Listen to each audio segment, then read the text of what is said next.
Energy fuels life. From the lights that keep communities going in the dark, to the equipment that powers industry every day. By the year 2050, energy consumption will double. At AES, we're leading the change in how the world is powered, ensuring that it happens safely and responsibly for people and our planet. Working in partnership with our customers, we're delivering greener, smarter energy solutions that the world needs, driving transformation in our markets at every stage of development and across every industry, leading the world's transition to renewables and accelerating the future of energy together.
When people walk to grocery stores, fresh is the first thing they see. The freshness and quality of the products reflects the quality of the store. Consumers like to buy vegetables and fruit since they fit in a healthy lifestyle. One of the highest percentages of the total sale. The product people like most are bananas. And when they think of bananas, they'll think of our blue sticker. We brand our bananas since the 1950s. And since then, people don't ask for just any banana, but for a Chiquita banana. But is that little sticker the only difference? Or is there something more? Over almost 150 years of history, we have learned, grown, developed, and gained expertise. Despite our age, the heart of the company is fresh. Chiquita leads with a reinvigorated vision and lots of new investments. Increasing owned farm production results in a better quality, more consistency, and better sized fruit. One thing has characterized our people throughout the years: commitment to improve, striving to be the best in the industry.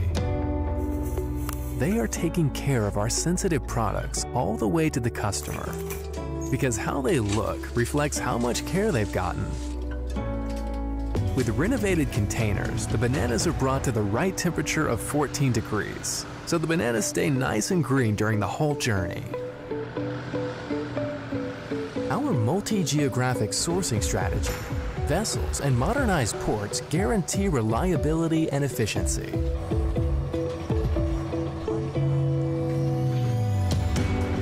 And our high-tech ripening facilities ensure the perfect banana with the right green-yellow skin.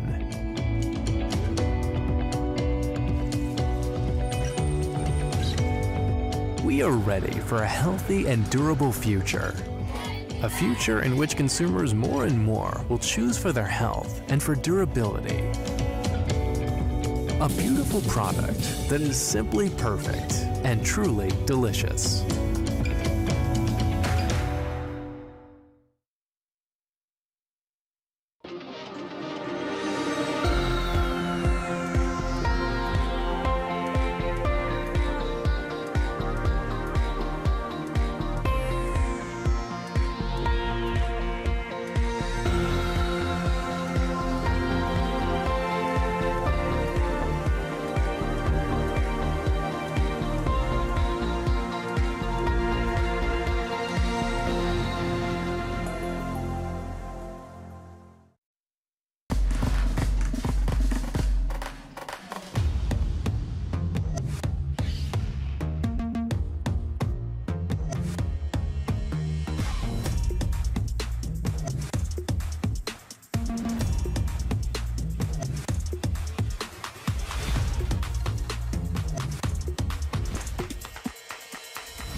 Our name is MSD. In the US and Canada, we are known as Merck & Company Incorporated, Rahway, New Jersey, USA. Although we have two names globally, we are one company with the same vision and mission: to save and improve lives. For over 130 years, we've brought forward medicines and vaccines for many of the world's most challenging diseases. Because no matter our name or our location, we are inventing for life.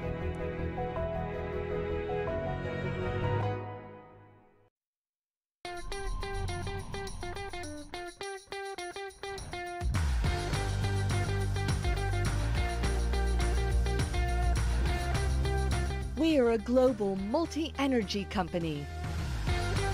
We offer products and services for the well-being of society. We are a diverse and talented team leading the energy transition towards a more sustainable future with zero net emissions. We are committed to all available technologies and types of energy to decarbonize, including greater efficiency, innovative industrial projects, low-emission electricity generation, renewable fuels, new energy solutions, renewable hydrogen, and circular economy initiatives. We are transforming our industrial complexes into multi-energy hubs that can process all types of waste and produce low-carbon fuels and raw materials that are necessary for a multitude of everyday objects. We carry out world-class exploration and production activities with projects in strategic geographic areas. Efficiency and the reduction of emissions are key to our operations. Our purpose is defined by our clients. We provide an innovative multi-energy offering tailored to their needs, with products for more sustainable mobility and all kinds of solutions for the home. We are a major player in low-emission power generation in Spain, with a solid portfolio of global projects. Innovation is one of the pillars of our strategy. Relying on technology and digitalization, we're developing new energy solutions that contribute to lowering the carbon footprint. The fight against climate change is part of our DNA. We're transforming into a more sustainable company and stepping up the energy transition.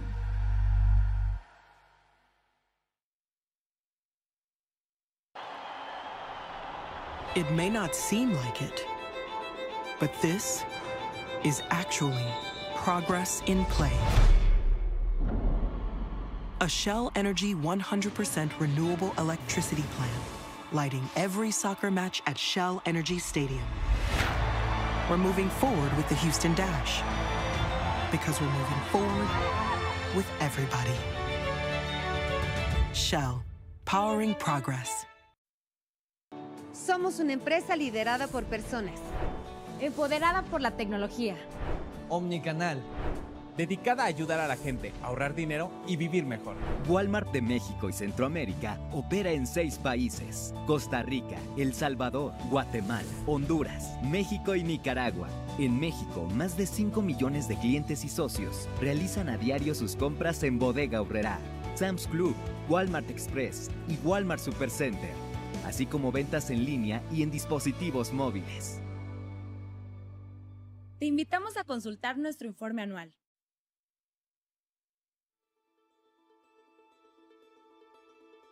Cada mañana, América Latina despierta a un sinfín de nuevas posibilidades. Y cuando sales de tu hogar o te conectas a tu día, no estás solo haciendo un trabajo. Estás construyendo algo más grande. Estás haciendo de América Latina un mejor lugar para aprender, un mejor lugar para hacer nuevos descubrimientos, un lugar mejor para estar mejor. Has hecho un juramento, has hecho una promesa, y cuando las cosas se ponen difíciles, sigues adelante, de costa a costa. Tú cuentas con AWS, porque los latinoamericanos cuentan contigo.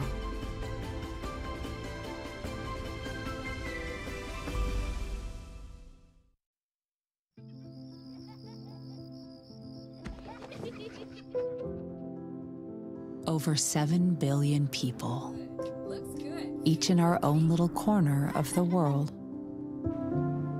And yet, there's one place we all call home. We know it's going to take many forms of energy to meet the world's needs while creating a cleaner future for all. And we all must do our part. At Chevron, we're lowering the carbon emissions intensity of our operations, investing in lower carbon technologies, and exploring renewable fuels of the future. We work hard to care for the homes we love. But it's only human to protect the one we share.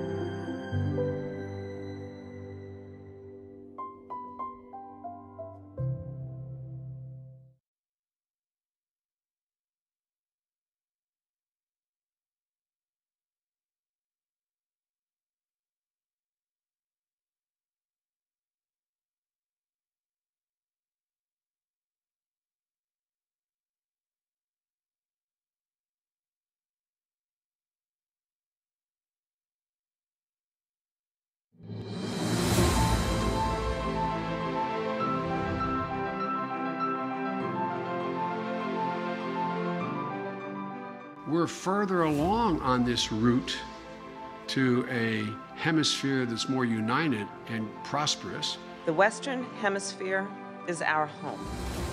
And because it is our home, it is imperative that we promote democracy and good governance, security and prosperity within the region.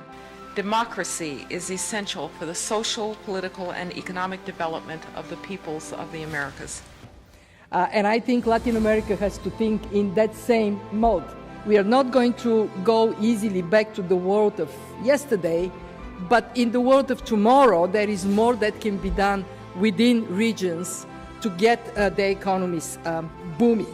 It's easy to lose sight of the fact that for the vast majority of countries in our hemisphere, there is still a strong agreement on the best way to address these challenges, and that's through democracy. I think the United States needs to engage in the Western Hemisphere like it has not in generations. The only thing that would make us better situated than we are today is if we had a broad partnership that started with those two trading partners right next door to us and extended to the rest of Latin America. For almost 60 years, the Council of the Americas has been the top organization focused on the Western Hemisphere with a business focus. We don't just lead the conversations, we actually help create the conversations around the Western Hemisphere. Knowledge, history of what goes on in the region, and a continuity. I've been there through 3 administrations in the States, but the Council of the Americas is exactly the same.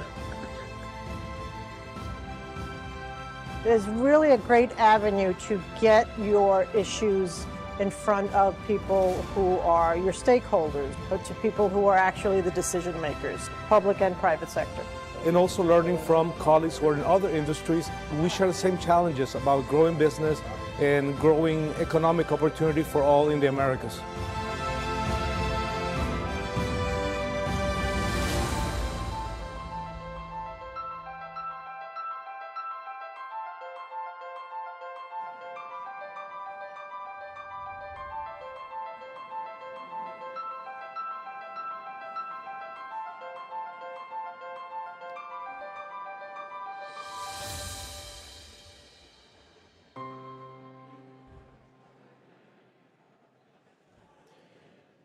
Ladies and gentlemen, welcome to the 54th Washington Conference on the Americas.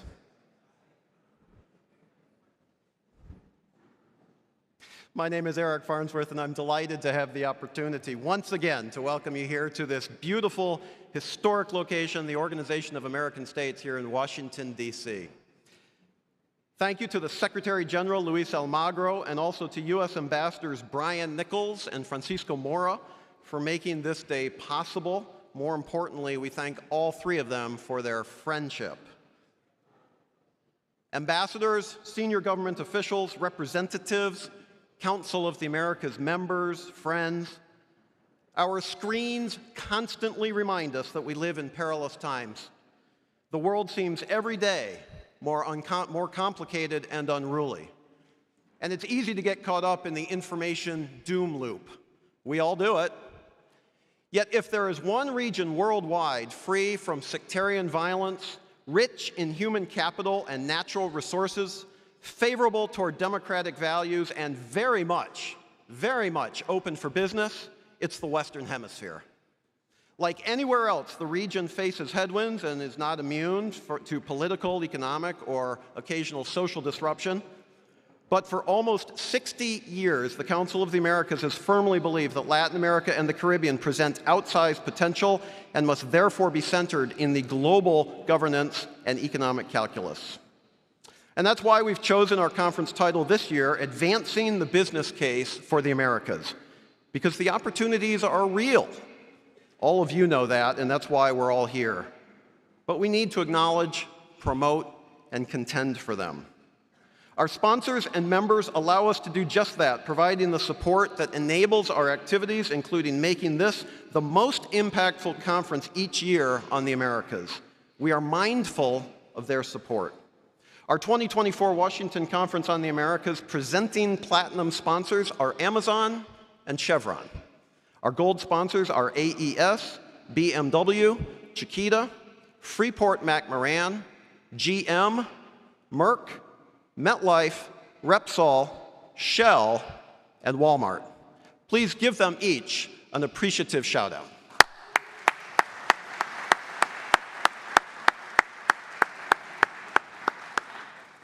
Today we'll open our program with remarks by the U.S. Ambassador to the United Nations, introduced shortly by Council Chairman Emeritus, Ambassador John Negroponte, and we'll conclude with remarks by the President of the Dominican Republic.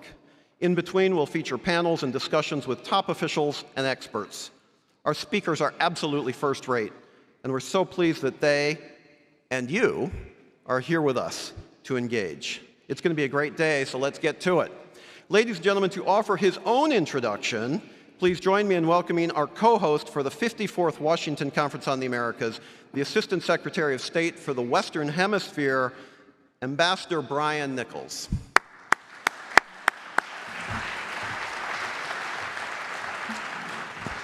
Thanks very much, Eric, and good morning to all of you. This is a tremendous pleasure for me to be with you today because the Council of the Americas is the premier private sector organization focused on our hemisphere.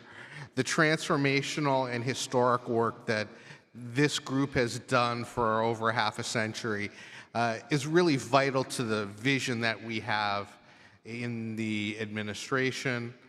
This is the engine for private sector-led growth around our region, and you're hearing from our top leaders. I'm not going to get into too much detail about our focus, but I do want to say that the work that each of you do every day provides the message of hope, the message of prosperity, the message of engagement that's vital for our region. I'm so glad that we're here today having this engagement. This is a region that demands a greater presence from the private sector globally, and you are at the vanguard of that presence. Many of you have worked for decades to provide good-paying jobs, a vision of inclusive leadership and opportunity, which makes a tremendous difference positively for the people of our region. Susan and Eric have done such a fabulous job organizing the event this year and every year, and we're so happy to work with them in the Bureau of Western Hemisphere Affairs. We feel like we are part of the Council of the Americas. We're in constant communication across a whole host of issues, and I want you to know that we are here to support you, to serve you. If there are concerns that you have or things that you want to raise, please do not hesitate to bring them to us. We want to make sure that we are your partner in promoting all of your engagements around the region. So thank you so very much. And I now pass the floor to my former boss, Ambassador John Negroponte.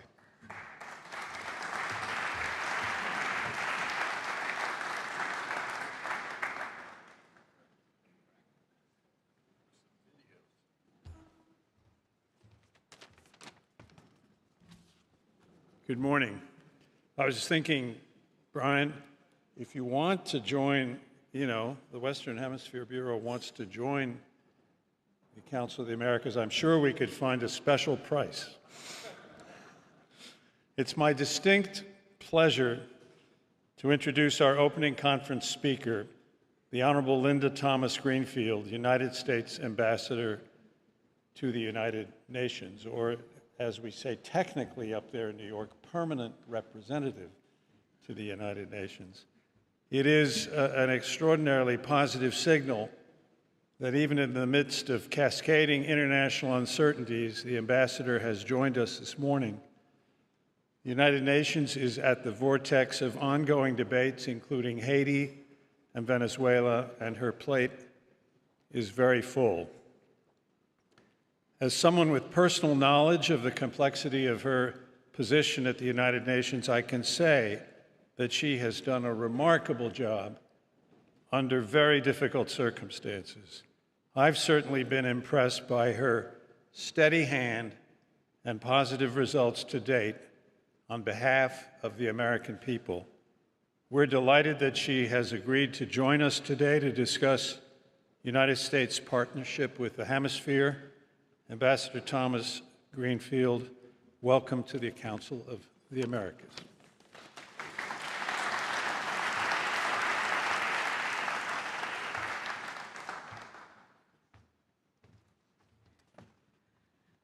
Good morning, everyone. And thank you so much, Ambassador Negroponte, for that kind introduction. And thanks also to Eric and Brian, our co-hosts today. As you have heard, Ambassador Negroponte and I have had the distinct honor of representing our country at the United Nations, but I will also say he was my boss as well when you served as Deputy Secretary. At the United Nations, former ambassadors make up a very small fraternity of people that have an idea what it's like to sit behind the placard of the United States at the UN Security Council. And John, like ex-presidents who have their own club, that's something I think we need to start for UN ambassadors. And we can get matching jackets. You have to get a red jacket. And we can trade stories of how we manage that very difficult position. But in all seriousness, thank you, John, for your service to our country, and for all you do to strengthen the ties between the United States and our partners across the Western Hemisphere, which is exactly what we're here to do during the 54th Annual Washington Conference on the Americas. And I want to thank Chairman Gluski, President Siegel, and their teams for bringing us together. And I want to thank all of you for being here today. This room is packed. It's packed to the brim with change makers, including senior government officials and private sector and civil society leaders. Now, so often these conferences, we focus exclusively on the challenges we face. But I want to take a moment to highlight the successes we've had across the Western Hemisphere, especially in Latin America and the Caribbean over the past few decades. Since the 1980s, we have seen a sharp decline in military coups and civil wars, and corrupt leaders have been held to account. Since the 90s, many countries have been able to tame hyperinflation. And since the 2000s, the share of Latin Americans living in poverty has fallen dramatically and is now below pre-pandemic levels. And at a time when we see so much democratic backsliding around the world, Cuba, Nicaragua, Venezuela embrace of full-fledged authoritarianism has failed to present an alluring model for their neighbors, and for good reason. We and our partners throughout the region continue to support the democratic aspirations of these regimes' citizens. And with the help of strong civil societies, we have seen democracies weather attacks They have weathered the storm, including in Guatemala and Brazil. There's cause for optimism. I've seen that optimism with my own eyes during my travels to Brazil, Costa Rica, Ecuador, Guyana, and other Latin American and Caribbean countries. But we also have to be clear-eyed about the challenges of our time, to acknowledge and address instability, particularly in Haiti, where violent gangs have terrorized communities, cut off humanitarian aid, and sowed chaos. As leaders, we must also continue to guard against attacks on fundamental freedoms and human rights, especially toward marginalized groups like Indigenous people and the LGBTQI+ community. And we must do more to ensure economic growth benefits everyone and tackle the existential threat posed by the climate crisis. Clearly, there is a great deal of work ahead of us, work we must take on, we must take it on together, and we must take it on as partners. At the top, let me be frank and address the fact that many leaders openly question the United States' commitment to this work. I hear it every single day in New York. They believe we're only focused on Russia's brutal war of aggression in Ukraine, on conflict in the Middle East, on competition with China. But here's what I want to make clear today on behalf of President Biden. The United States is fully committed to the success of the Western Hemisphere, because when countries across the region succeed, we all succeed, and the United States' economic and national security is stronger.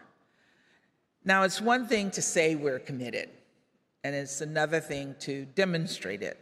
And so today, I want to focus on the ways the United States is backing up our words with action. From day one, the United States has worked to strengthen our ties with regional leaders, bilaterally and in multilateral fora. President Biden has met with the majority of presidents and prime ministers in the region. Vice President Harris's first trip was to Guatemala and Mexico, and the Vice President, Secretary Blinken, and members of the cabinet, including myself, have been a constant presence in and with the region. At the UN, I have met with representatives from nearly every country. I know the Hemisphere's diplomats well, and I'm constantly going back and forth with them on issues of mutual concern. On the Security Council, I get to work closely with Ecuador and Guyana, and previously with Brazil, Mexico, and St. Vincent and the Grenadines. Countries in the Americas have always been serious and constructive partners on the Security Council. Guyana and St. Vincent and the Grenadines, for example, have teamed up with the African countries on the Council, calling themselves the +1 to the A3. And that means they can carry 4 votes with them, 2 from Latin America and 2 from Africa. In big moments, Guyana is uniquely positioned to help forge consensus. The contributions of countries in the hemisphere have been so important over the years that our administration had made clear that in our vision for UN Security Council reform, there has to be permanent representation for Latin America and the Caribbean on the Security Council. The bottom line is this: across the region and across the multilateral system, we are strengthening our partnerships so that we are better prepared to tackle today's challenges together, like the crisis in Haiti, which I mentioned earlier. One of my first trips as a cabinet member was to Haiti to President Moïse's funeral. It was brief, and I felt firsthand the insecurity that Haitians live with every single day. At the funeral, shots were fired. I was compelled to cut my trip short and immediately head back to the airport. Ever since, I have thought often about those who cannot just get out. Some people may want to just give up on Haiti. I'm not one of those, because that cannot be the answer, and we cannot turn our backs on the Haitian people. There are so many vulnerable people in Haiti, only a few hours from Miami, that need the support of the international community. And we owe it to ourselves, we owe it to them to help them help themselves. The Biden-Harris administration's approach has produced results. With Haitians in the lead, we're seeing a bit of momentum on the political front. Prime Minister Henry's peaceful resignation, a Haitian-led transition to a new government with a steadfast regional support, and advances in the preparations for the MSS mission. We know much more needs to be done, and I know the challenges in Haiti will outlive my tenure, but I will not stop working on this, and I will not surrender to the cynicism that we hear all the time. Another challenge we collectively face is irregular migration. Over the past 3 years, we have worked to support communities that host large populations of migrants. Just yesterday, while in Guatemala, on behalf of the United States, Secretary Blinken announced $578 million in humanitarian development and economic assistance to support partner countries and host communities in responding to urgent humanitarian needs, expanding lawful pathways, and supporting the regularization and integration of migrants. We're working to empower the most vulnerable so that they can contribute to the local economy and rebuild their lives where they are. And we recognize that countries in the Americas have really stepped up to address the largest refugee crisis outside of a war zone. In turn, we've taken steps to help mitigate the costs that countries have to bear when they welcome their Venezuelan neighbors. At the same time, our administration is working to create legal, humane pathways to migration, to combat transnational criminal organizations that prey on migrants, and to address the root causes of this issue. A root cause of irregular migration, instability and violence, which force people who fear for their lives to leave their homes. And so we must work together to advance peace and security. The security of our neighbors is the security of our entire region. Another root cause of migration, lack of economic opportunity. When people don't have access to jobs, when people can't provide for their families, they have to look elsewhere. And so we also need to work together to create new opportunities through sustainable development and investments that benefit all, not just the wealthy and the powerful. Here, too, the Biden administration is mobilizing significant resources. Through the Americas Partnership, we're launching a new investment platform to channel billions of dollars in financing for sustainable infrastructure and to steer investments to hundreds of up-and-coming entrepreneurs, including in the clean air sector. The threat posed by the climate crisis also presents an opportunity to create high-quality, good-paying, clean energy jobs. And we have to seize on that opportunity. That also means making reforms in international development banks, something that our administration is committed to so that we can unlock financing at cheaper rates.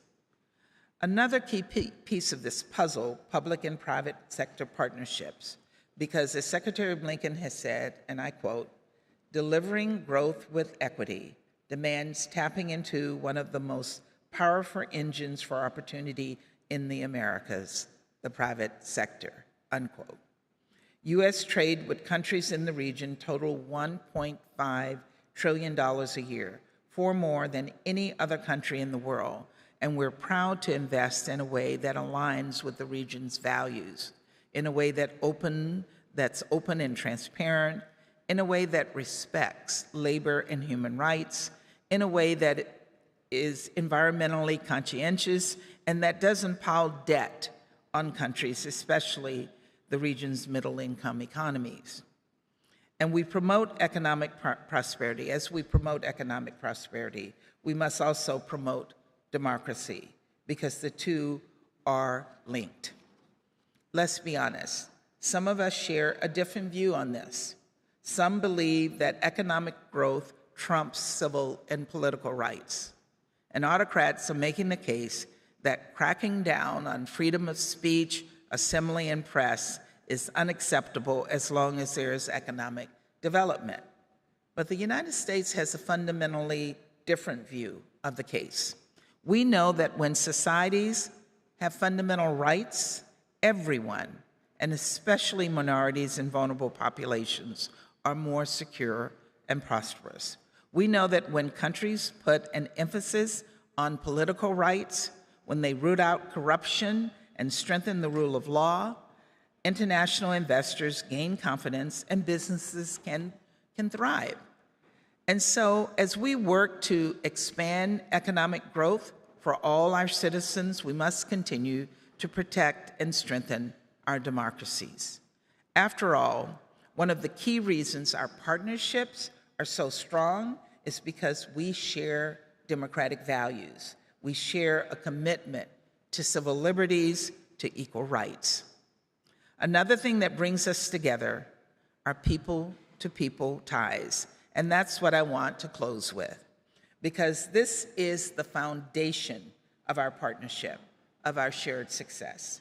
The United States is a country of immigrants, and more than 63 million Latinos and millions more with roots in Canada and the Caribbean live in the United States, contributing to every part of our society, adding to the rich fabric of our nation. These people have strong and lasting ties to countries across the region. They have families they go back and visit, and traditions and cultures they uphold. They're deeply invested in the future of the countries where they have roots. They want to see peace and security in the region, and they want to see strong economies and democracies. They want to see us come together to take on the challenges of our time. And they're not just sitting back and hoping that we act.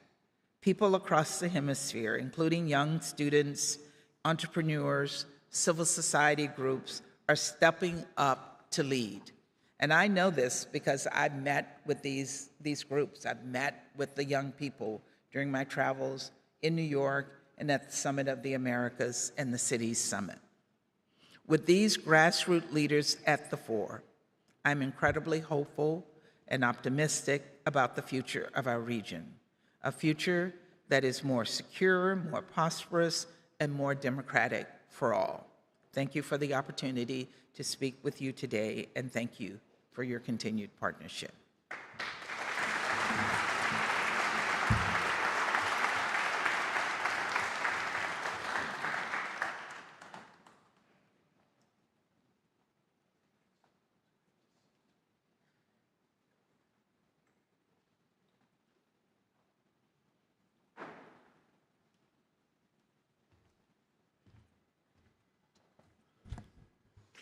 Ladies and gentlemen, we'll now have a couple-minute break where we will get the first panel on stage. So stay where you are, and we'll be right with you.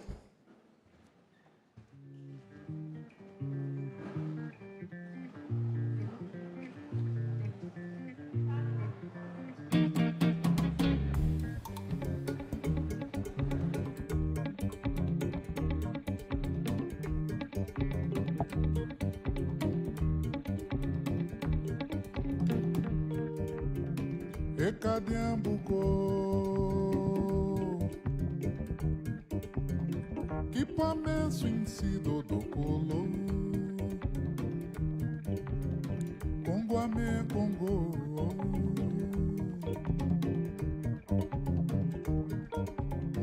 Tangambumba kuna Salvador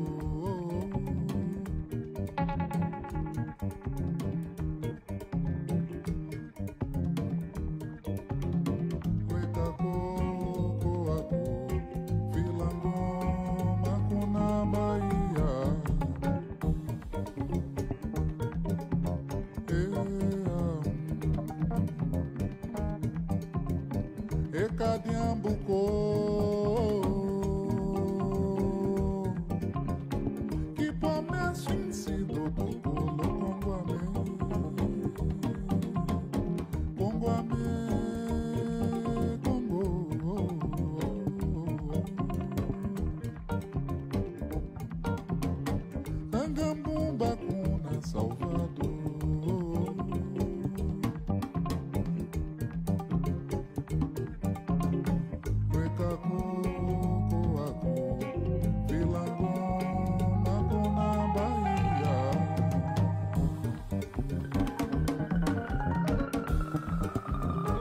É bando quem quer.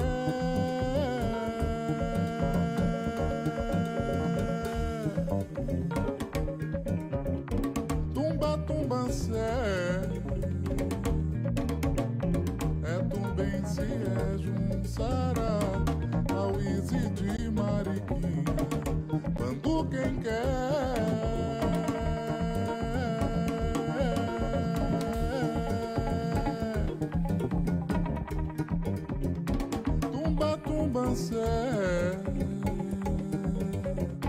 É tumbem se é junçara calebetã e gomembura chocongongolá Bahia e Cadiambucô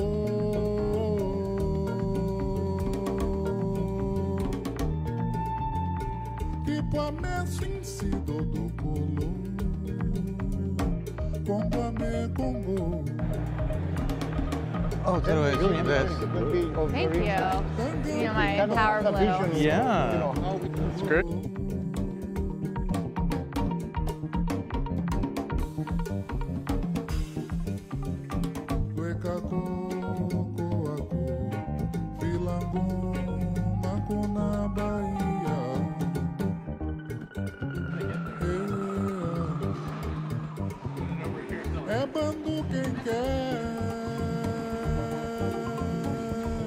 Folks, if we could take our seats again, please. The panel is here and ready to go. Shh. There we go. Ladies and gentlemen, to run our first panel of the day, the President and CEO of the Council of the Americas, Susan Siegel. Susan, over to you. Well, thank you very much, Eric. And I again want to thank Eric and his team for putting together this amazing conference. So thank you. Ladies and gentlemen, we are all in for a very important treat this morning as we discuss ways to strengthen the business case for the Americas, something that is near and dear to my heart, and I think to the hearts of everyone sitting on this stage today. Eric's already introduced me, so I will go right to the panel. Too often in global boardrooms today, the region is overlooked, or in boardrooms, sadly, very often board members decide to just pass on Latin America due to past experience. But today, from natural resources to infrastructure to critical minerals to innovative sectors, opportunities in the region are abundant. And the recent pandemic showed all of us that over-reliance on other regions is simply not a winning strategy. Now, how can we actually change the direction? How can we get Latin America back to the center of the thought process in boardrooms with the private sector? How can we center the Western Hemisphere in the global supply chains, seeking broad-based development through private sector-led growth, using tools that the United States already has or could design. Yesterday, the National Security Advisor, Jake Sullivan, talked about resilient supply chains coming into the hemisphere, in manufacturing, in infrastructure, in digital infrastructure. And this is so critical to the future of the United States and to the entire hemisphere. So we have a remarkable panel to discuss this. Their bios are in your conference packets. And for those watching on live stream, all speakers' bios are on the Council of the Americas website. Now, to my right, Chris Dodd is the President's Special Advisor for the Americas. Rebecca Lisner, in blue, is the Deputy National Security Advisor to the Vice President. Jose Manuel Salazar is the head of ECLAC, the UN, seated next to Chris Dodd, the UN Economic Commission for Latin America and the Caribbean, and Arun Venkataraman, did I say that right? spectacular, is the Assistant Secretary of Commerce and head of the U.S. and Foreign Commercial Service. So, Chris, why don't I start with you? Yep. You're a champion for the Americas Partnership for Economic Prosperity Initiative, PEP, launched by the President at Los Angeles Summit of the Americas. Can you tell us a little bit more about it, and how's it progressing? Well, first of all, thanks for the invitation to come, and delighted to be back at the OAS and see such a tremendous turnout from the Council. So thank you for including me in all of this. And with the time we have, the biggest champion of this is the President of the United States. He gave two major speeches in Los Angeles, one on immigration and one on America's partnership for economic prosperity. So I'm delighted to have been asked by my former colleague in the Senate Foreign Relations Committee. I was a Peace Corps volunteer when Thomas Jefferson was President of the United States. Oh my goodness. And so I've had a strong interest in the Americas. Did you like him, Chris? Thomas Jefferson? He was a wonderful person, yeah. He had his issues, but he was a fine guy. Cared a lot about Latin America, by the way. Anyway, so the involvement was a nice invitation to become part of his efforts. And you're right. In fact, I was at the first summit in Miami that President Clinton hosted many years ago and have participated over the years. This idea, the operative words are partnership. We've had obviously the good neighbor policy, the Alianza para Progresos in President Kennedy's term, but this is different. The word partnership and the word with, because it's really critical if this is going to work. What's been missing, despite all of the chatter we have in talks about the various problems, and you go down that long list of matters that are on the table of dealing with. None of them, not a single one of them, has much of a chance of surviving or being solved if we don't deal with the economic issues. That's the essential ingredient. I was pleased yesterday that Mr. Sullivan started his remarks on APEP and realizing that if we don't have economic growth and job creation in the region, then everything from immigration, climate change, get down the long list. None of them are we going to solve, in my view, at all. So it's the essential ingredient, and it has to be a partnership, and not just linguistically a partnership, a real partnership. So the effort has gotten underway rather remarkably in many ways.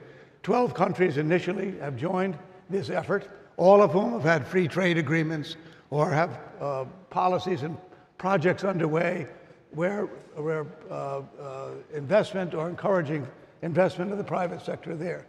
You can't be for job creation and against the private sector. It just doesn't make any sense whatsoever.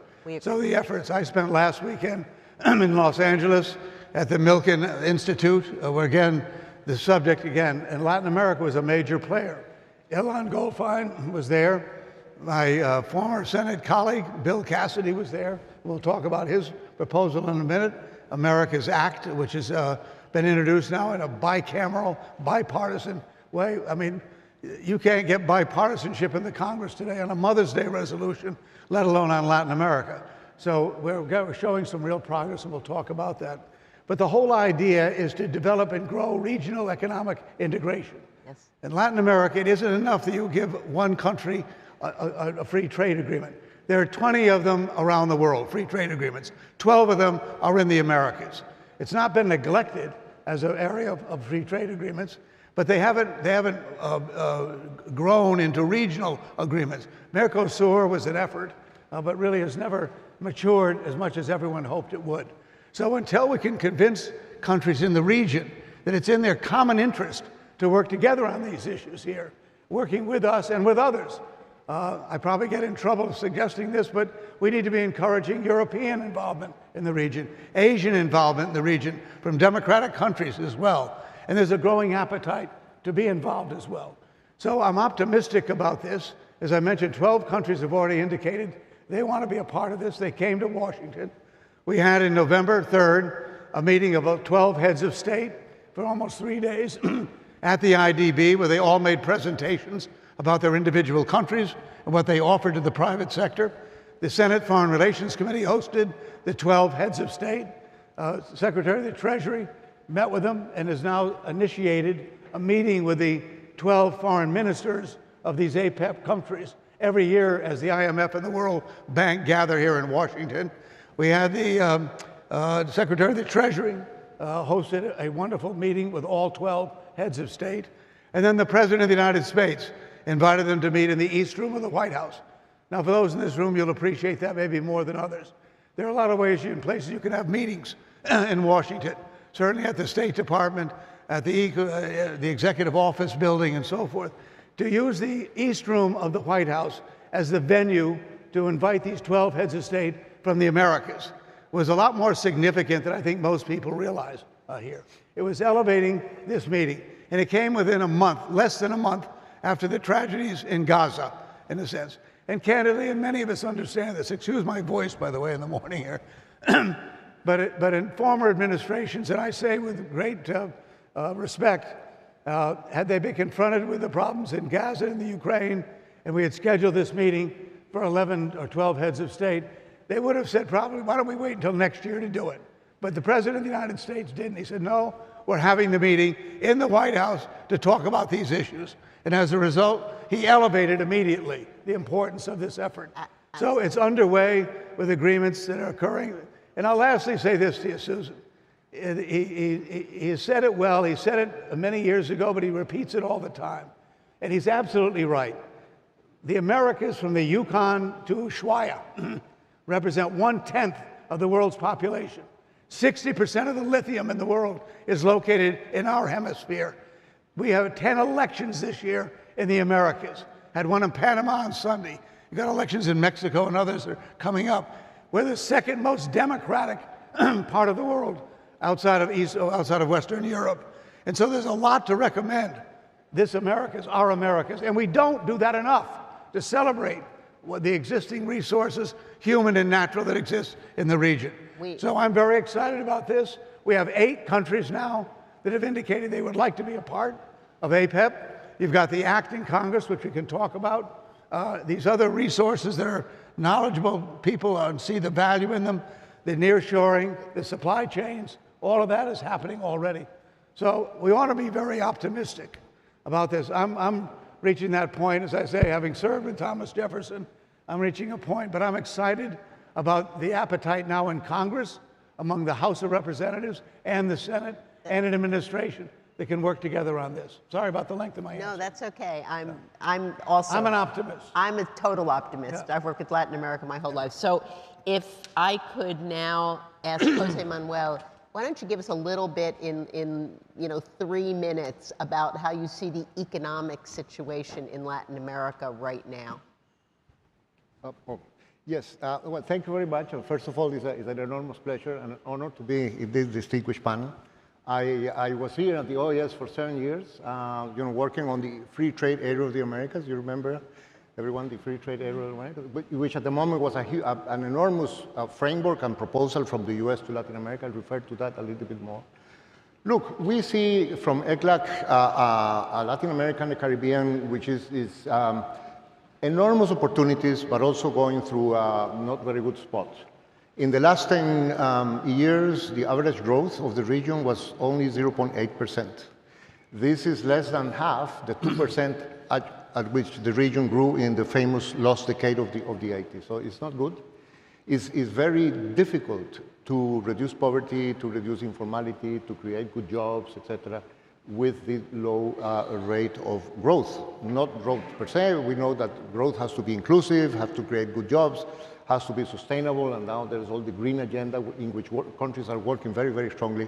But this is why we're putting a lot of emphasis on what we're calling the great productive transformation that Latin American and Caribbean countries need to do. And there is a very well-known group of tools that you can use to really increase growth, to make it more inclusive, to make it more sustainable.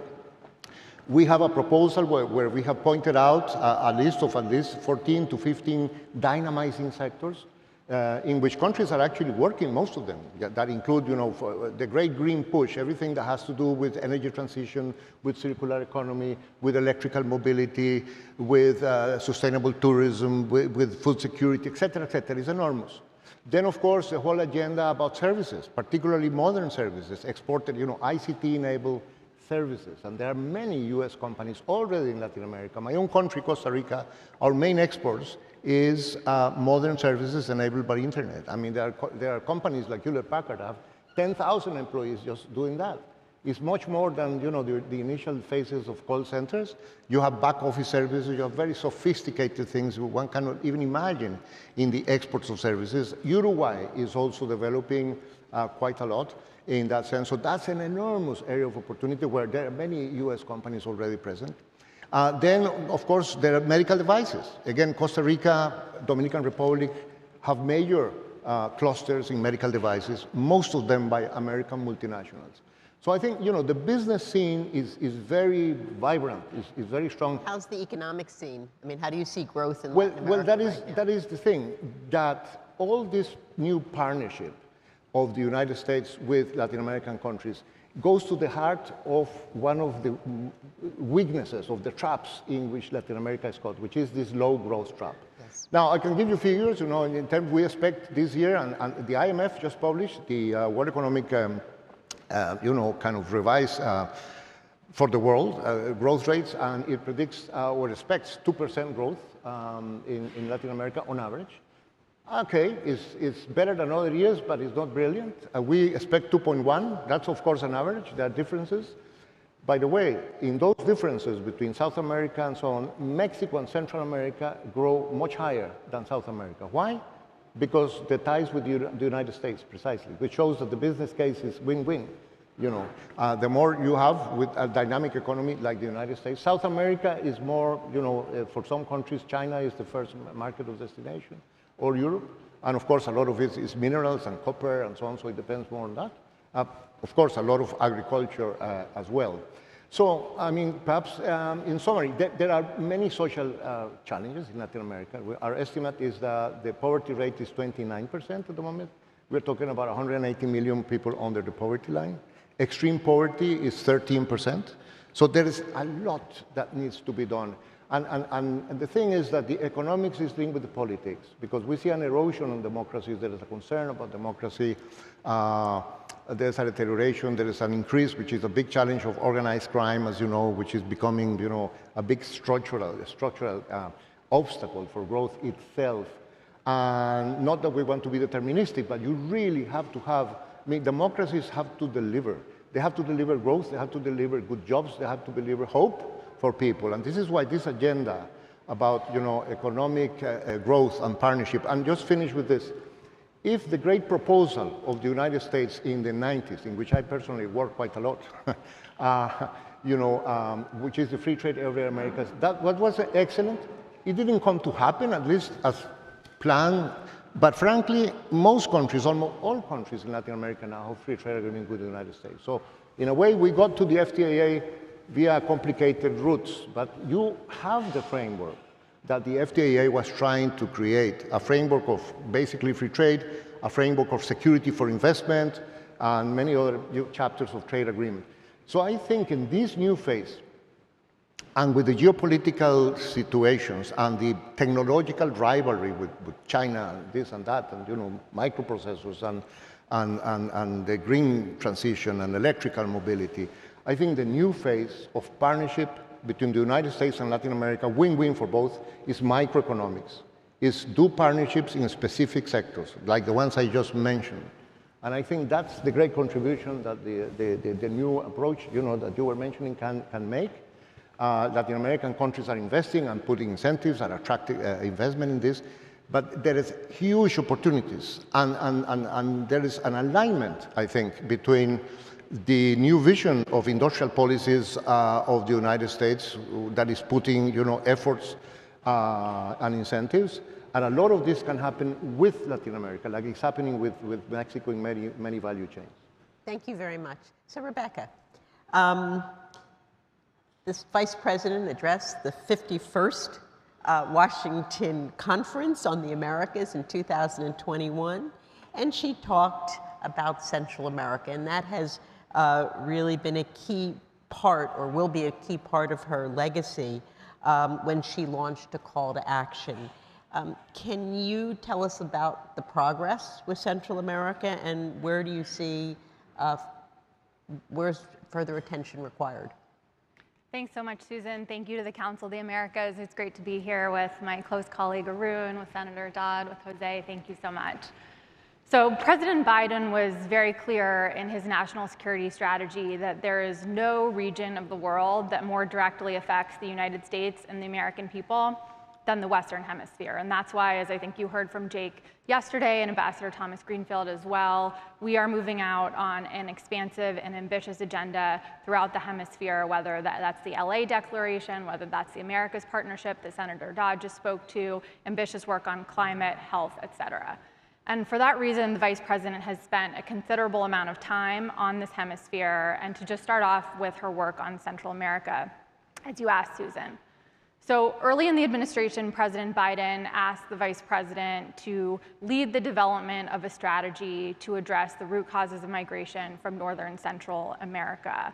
And I think for President Biden, this is something of a vice presidential portfolio because, of course, it is one that he also had when he was Vice President. And the Vice President took on a leadership role with alacrity in moving forward her first foreign trip outside of the United States. And remember, these were COVID times when it was very difficult to travel. In June of 2021 was to Guatemala and Mexico. And then in July of 2021, she launched what we call the root causes strategy. The root causes strategy is really rooted in her belief that fundamentally people do not want to leave their homes, they don't want to leave their communities, they don't want to leave their families. But what we need to do is create more hope for people where they live so that they don't have an incentive and an impetus to migrate. And so the root causes strategy covers a wide range of issues. It covers the importance of economic development. It covers the importance of anti-corruption and good governance, violence reduction, reduction of gender-based violence, and of course, human rights and labor rights as well. So ever since the release of the strategy in January of 2021, we have been aggressively implementing. We are on track to meet the President's and Vice President's commitment to spend $4 billion of US government money over 4 years in Central America, which is a major achievement. And while this is a long-term development effort, and we know that addressing the root causes of migration is not something that you can just do over the course of a couple of years, we are exceptionally proud of the results that we've already seen. More than 63,000 farmers have been able to increase their agricultural production as a result of our work under the root causes strategy. Millions of students have gained access to primary and secondary education. We have trained more than 35,000 police officers and others who work in the judicial sector, and thousands of human rights and labor rights activists have also received training and assistance from the US government as part of the root causes strategy. And of course, we're continuing to implement and working alongside many partners in the region in order to do so. But to the topic of this panel, I think from Vice President Harris's perspective, you cannot possibly have an effective strategy that addresses the root causes of migration if you don't bring in the private sector, because we all know how important private sector investment is to sustainable growth in any country, but especially in Northern Central America. And so that's why in May of 2021, the Vice President issued a call to action, as Susan mentioned, to call on the private sector to invest in Guatemala, Honduras, and El Salvador. And this began as a somewhat modest effort. I don't think any of us knew exactly what it would amount to, but we are tremendously proud that in March of this year, Vice President Harris announced that this public-private partnership has now mobilized more than $5.2 billion of private sector and philanthropic investment in those 3 countries in Northern Central America. We now have more than 50 partners that span a wide range of sectors, from financial services to textile and apparel to technology, financial services, and so on. And we've seen, again, really tremendous results. So just from the investments through what we now call Central America Forward, which is the formalized umbrella public-private partnership that the US government has entered into with our outside 501c3 partner, the Partnership for Central America, we've now seen more than 4.5 million people who've been connected to the internet, more than 2.5 million people who've been brought into the formal financial economy. We believe that these investments have created more than 70,000 jobs. And these are really significant when you think about both the size of the economies that we're focused on, but also just the individual people. And as a matter of public-private partnership, the Vice President believes really strongly that it's critical that we bring the reach and the expertise of the private sector together with the capacity of the US government. And so that is what Central America Forward has done. We hear consistently from our outside partners that this is the most effective public-private partnership that they've ever been a part of. And that's because we've been able to bring together all these different sectors to concentrate their effort and create what the Vice President likes to call ecosystems of opportunity, which means that bringing all of our partners together, we're able to, for example, train workers, but also give them access to bank accounts and give them access to credit. And so you end up creating a whole ecosystem that allows people to move forward. The last thing that I would just say is that it's been critically important to the Vice President that all of this private sector investment be closely tethered to the goals of the root causes strategy. And so that's why we're working on initiatives that align private sector investment with the imperatives of sustainable and equitable growth. So, for example, the Vice President launched at the Summit of the Americas the In Her Hands initiative, which is focused on women's economic empowerment, because the Vice President believes that when you lift up the status of women, you lift up the status of their communities, their families, everyone benefits. So now $113 million has gone towards skills training and other job development opportunities specifically for women in Northern Central America. Additionally, last year she launched the Good Governance, Good Jobs Pledge, which is an effort to get the corporations who are part of this partnership to commit to transparency and anti-corruption practices that are rigorous and critically important, as we all know. And finally, the Central America Service Corps, which is a new initiative that gives vulnerable youth in Northern Central America access to community service opportunities, volunteer opportunities in high out-migration areas, and also attaches them to mentorship, job training, and so on, so that when they come off of those community service opportunities, they have a path forward in terms of economic opportunity. So we're really excited about this work. The Vice President is incredibly invested in this work. She was excited to sit with President Arevalo and a bunch of business leaders back in March to talk about next steps. And for anyone in the room that would like to get involved, there's also ample opportunity for additional partners to join. Thank you very much for that passionate appraisal. Arun, we started talking about this last night, but we've all talked about now initiatives. Can you give us, what's the strategic importance for Latin America and the Caribbean for the United States in terms of trade and investment? Talk a little bit about that, please. Sure. Thanks, Susan, and thanks to the Council of Americas. Just for future reference, please don't put me at the end after three such distinguished speakers. So just got to get that out there. I got it. Look, it's funny to have to talk about the strategic importance of the Latin American Caribbean region here, because in many ways it's self-evident, right? This is our neighborhood, right? Proximity matters. And I think, as Rebecca pointed out, and as the Senator pointed out, everything that happens in the region affects the United States. And of course, everything that happens in the United States affects the region. We are bound together already. And so to speak of the strategic importance here is to acknowledge what is, to us, I think, just an obvious imperative. And so when we think about the economic success and economic development of Latin America and the Caribbean, we see that success as a success for the United States, because it is very much our neighborhood. And I think the data points bear this out. As the Senator pointed out, this region is home to 12 of our 20 free trade agreements. That is not by accident. You know, we talked about the historic initiative on the free trade area of the Americas. Again, that is not by accident. With these FTAs as the solid foundation, but not the exclusive foundation for our commercial and trading relationships in the region, we now, for the United States, trade more with the Americas than anywhere else in the world, to the tune of about $2 trillion in 2023. This region is specifically the destination for 43% of US exports of goods and services.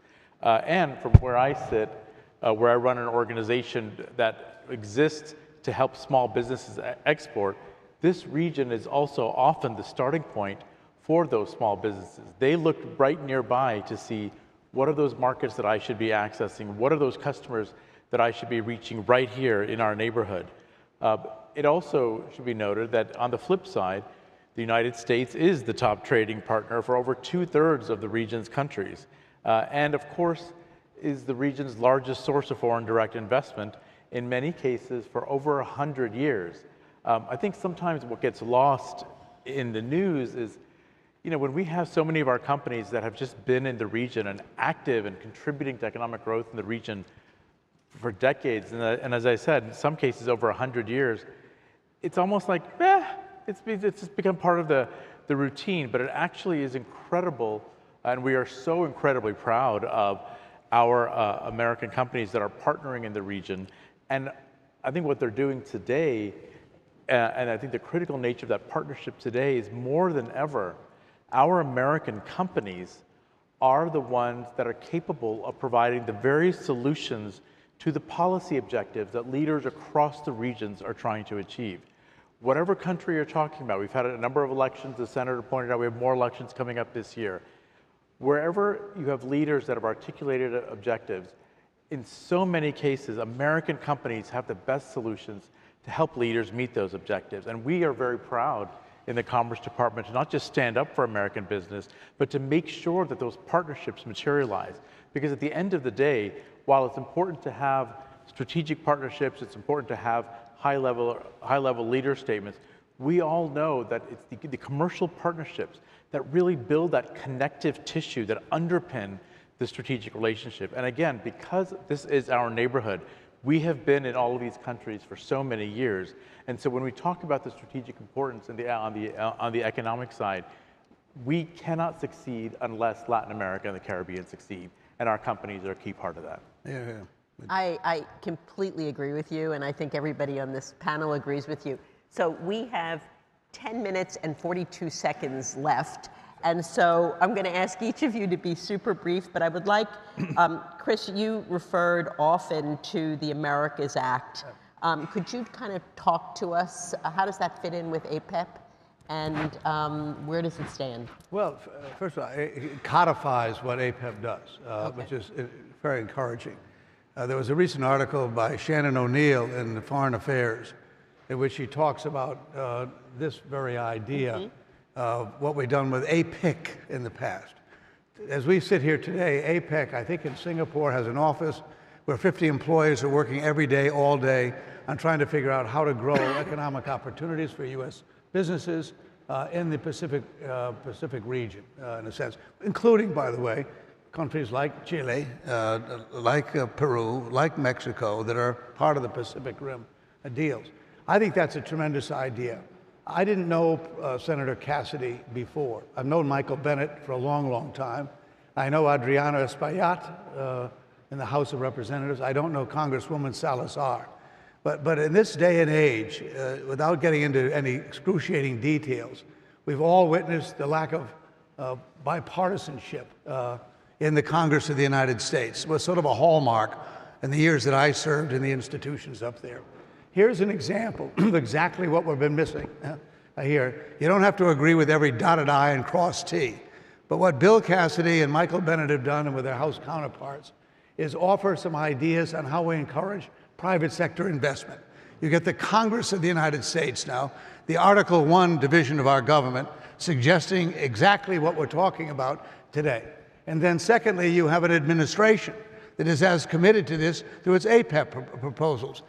This is a rarity. I know it doesn't seem like such for many people, but believe me, for someone who's been around this town for a long time, this is exciting to me, that we have these similarities between the Congress of the United States and the executive branch.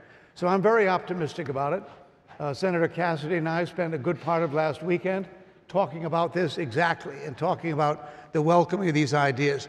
The administration welcomes, it doesn't yet endorse, but administrations rarely endorse anything until there's a final product that comes to their desk. But I can tell you flatly that they do welcome this idea that has come from the Senate and the House. So I think it's very exciting. We rarely get, the administration wants one thing, the Congress wants something else. And here there are differences. I'm not suggesting there are not. But the essence of it, the center of it, is how do we encourage more economic development?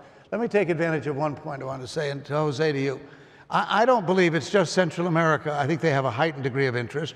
In Costa Rica, obviously, with Intel there, 4,000 Costa Ricans working at it. There are 34 countries in our hemisphere, including the United States and Canada.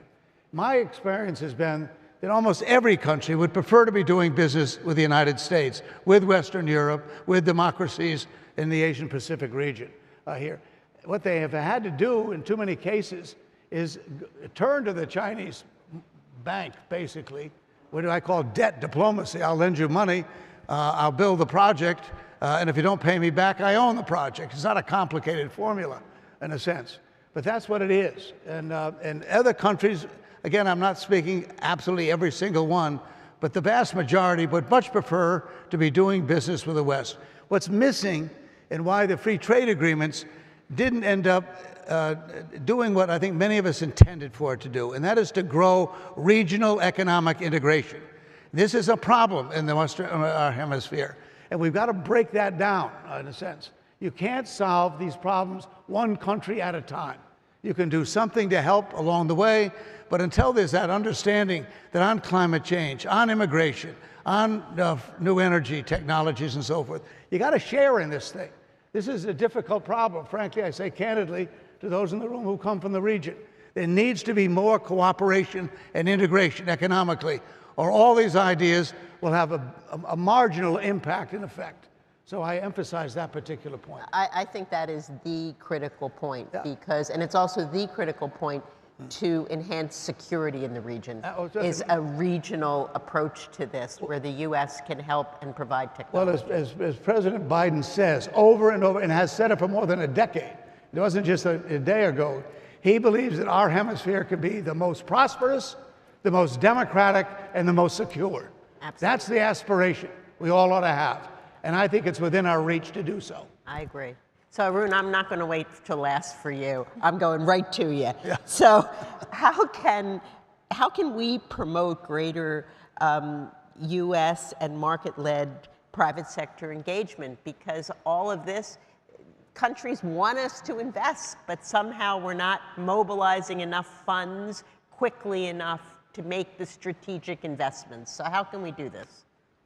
So I think there's a couple of ways that we can think about. The first is assert our competence and our strength and highlight our comparative advantage. And I talked about the fact that American companies are the solutions for many of the objectives the leaders in the region want to achieve. And we can look at those specific sectors. I mean, take climate technologies or clean energy, for example, where across the region, we know leaders are anxious to take actions to build resilience, to combat climate change, and to move in this energy transition to a cleaner energy mix. All of that is going to involve U.S. technologies. There is no way the region, or frankly the world, is going to achieve its climate ambitions without U.S. technologies.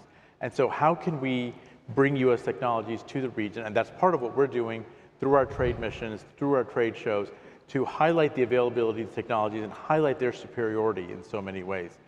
What we also need to do, though, is as we talk about those technologies and as we know that we have these solutions, we still have to fight the good fight and outcompete.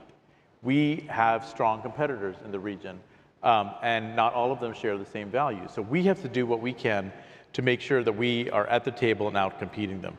And so what that means that we have to do is we have to continue to work with governments in the region as they take steps to maintain a level playing field and to introduce more transparent processes that are easier for business to succeed in those environments. We also are working very hard with governments to find out about commercial opportunities at the earliest instances, find out where those infrastructure projects are that American companies should be competing for, and make sure that our companies here find out about them as soon as possible so they can get in on the ground floor and bid for those projects. And then, of course, we also have to make sure that as we do that, we don't just inform our American companies of the opportunities, we work with them to make them aware of all of the available resources across the federal, state, and local governments to support their exports and their economic activity in the region. And that includes making sure the financing options are available, the de-risking programs that we have, whether it's through DFC or EXIM, as we've seen across the region, whether those programs are available, and how can we make them available in a timely manner. And I think that's one of the things we're continuing to work on, is how to move government at the speed of business. That is a really important point. So, Jose Manuel, in a minute, because we only have 2 minutes and 52 seconds left, tell us, if we had 10% or 20% more investment in Latin America, how much more growth would that actually generate, in your opinion? Oh, well, that's a very specific question. It certainly would be In general. Yeah, no, it certainly be very, very good news. Actually, foreign direct investment flows peaked in Latin America in 2023, $45 billion of foreign direct investment. This is the figure we had in our latest, flagship on foreign direct investment. Most of it is U.S. investment. Of course, a lot of it, most in terms of countries of destinations, is Mexico and Brazil. So I think, all the, and my country and Dominican Republic, and there are many examples of countries that can be transformed tremendously by these flows, by having a cluster of medical devices, having all these clusters of modern services. I think there's one sector where there's enormous opportunities that the U.S., and probably this is very much along the lines of what you were saying, the government and some, the Department of Commerce have to work with the private sector in the United States, where I think there's a lot of opportunities that U.S. companies are not really taking advantage of, which is the whole building of infrastructure. Right. It's enormous. Latin America is building and will need to build all sorts of things, roads, dams, all the new, all sorts of new kinds of infrastructure, not to talk about the connectivity and digital infrastructure for everything and so on. So on all those areas, I think there's enormous untapped potential. Tourism is going to grow a lot, but I know the hotels and airlines of the U.S. are very well positioned. So I think, again, to say, look, and just to connect with what you said, I think one of the major root causes of migration to the United States is this low rate of growth of Latin America, 0.8. I mean, we're not creating enough jobs. The rate of job creation was 1% last year. I mean, it used to be 5, 6%. So, I mean, no wonder people want to, they have no jobs, not to talk about all the other causes. It's not the only cause. But anything in terms of the partnership that the U.S. can do, so that rate of growth of Latin America hopefully is 3 or 4%, can make a huge difference in transforming this #1 root cause for migration. Thank you. So, Senator Dodd wants to make a comment, and then I'm going to give Rebecca the last word. No, just subject. One thing that we've got to debunk is the notion that what we're talking about here is going to cost jobs in the United States and elsewhere. It is absolutely false. These ideas are job creators at home. And that needs to be part of the equation, because I can tell you what the campaigns will sound like when you start talking about ideas like this. Well, we're going to drain jobs out of the United States. Exactly what Jose just mentioned here. It does quite the opposite. Exactly. And if you don't believe, talk to Bill Cassidy about this, and the Republican senator from Louisiana. It's a job creator. And secondly, U.S. companies have to bid. It's one thing to claim we don't get the jobs, but if you don't bid on the projects, on infrastructure particularly, of course you don't get the jobs. So we need to be more aggressive about trying to win over these contracts along the way. So those two things are terribly important. That's critical, and financing the contracts, and if we get more work overseas, it creates more jobs in this country. Home, yeah. So, Rebecca, the Vice President, I'm always asking the woman question last, but the Vice President's been a champion for democracy, including women's rights, and extending women's opportunities for women. Where can we work together to make a difference there? Because I think that is so critical. It touches everything we've discussed today, and it also touches migration. If women are well employed and protected in their home countries, they have no desire to move. So could you comment a little bit about that? Sure, absolutely. Well, as I said before, for the Vice President, and this applies, of course, in this region, but in any region of the world, she believes really strongly that it's imperative that we invest in the status of women, because the status of women is a barometer for the status of any democracy. And when you invest in women, research always shows, the benefits to communities and families are exponential. And so that's why throughout her work in the region, the Vice President has prioritized women's economic empowerment, whether that's the In Her Hands initiative, which I mentioned a moment ago, creating jobs, skills training for women, whether that's the pillar of the root causes strategy that aims to address gender-based violence, which we know is a particularly acute problem in some of the countries in Northern Central America. And it also applies to the Vice President's personal engagement. When she visited the region, she met with indigenous women activists, among others. She's always making sure that the voices of the most marginalized, often women, but not exclusively women, are taken seriously. And I'll say that when President Arevalo came to the White House back in March, They had a really extensive conversation about the importance of lifting up the indigenous community in Guatemala, which of course is a critical part of his platform and his agenda in Guatemala. It's something that is important to her as well, both in the United States and overseas. And the Partnership for Central America and through Central America Forward, business leaders have also committed to focusing investment and focusing our public-private partnership work in areas where there are high rates of indigenous populations to ensure that the benefits of the sustainable, equitable growth also reaches those parts of the country as well. So across the board, the women's economic empowerment piece of this equation is incredibly, incredibly important and really fundamental to all of the work that we're doing. So I want to thank all four of you. I'm going to ask one more question really quickly. Do you think we promote what we do in the hemisphere well enough, bundling everything we do? It's just a yes or a no? No. There's room for improvement. Agree, there's room for improvement. Oh, no. Okay, so that tells us, tells it all. So we are doing so much. I think there's a lot of consensus about the opportunity, the magnitude of the opportunity, but I think we have so much more to do to make this a reality. But I think also the essence of this is how do we bundle everything we're doing so it appears not in silos, but as one big project? I just say, what Bill Cassidy and his colleagues are trying to do, what President Biden has initiated 2 years ago in Los Angeles, is different. It's basically saying we can do sanctions every day. We don't like some country, what they're doing, we impose sanctions. Easiest thing to impose, most difficult to lift, ultimately. This is a different approach. This is saying, join us in this democratic, prosperous approach, security approach on job creation in countries.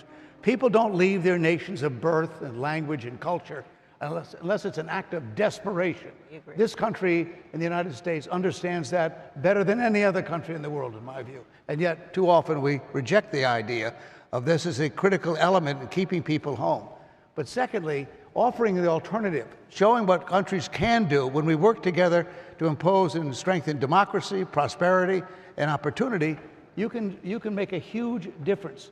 But we need to do that differently than we've been doing. It is a different approach, but one that I think brings about the likelihood of success in the areas we've talked about. I think you're 100% right. Yeah. And I think all I'm saying is we have to really get it out there and let people know that this is what we're doing in a much more proactive and collective way. Thank you for the Council of Americas is doing, because by doing this alone, you make it possible for people to hear four of us exchange some ideas. I want to thank all four of you. This has been a terrific panel, and thank you all for what you're doing for the Americas. Thank you very much. Thank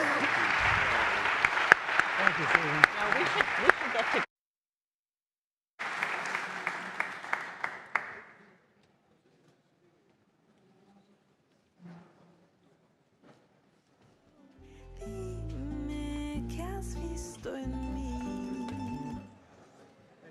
Congratulations. Thank you. Folks, we're going to continue the program right away, so don't get up and go anywhere because we're starting right now. So please stay seated and we'll continue the program.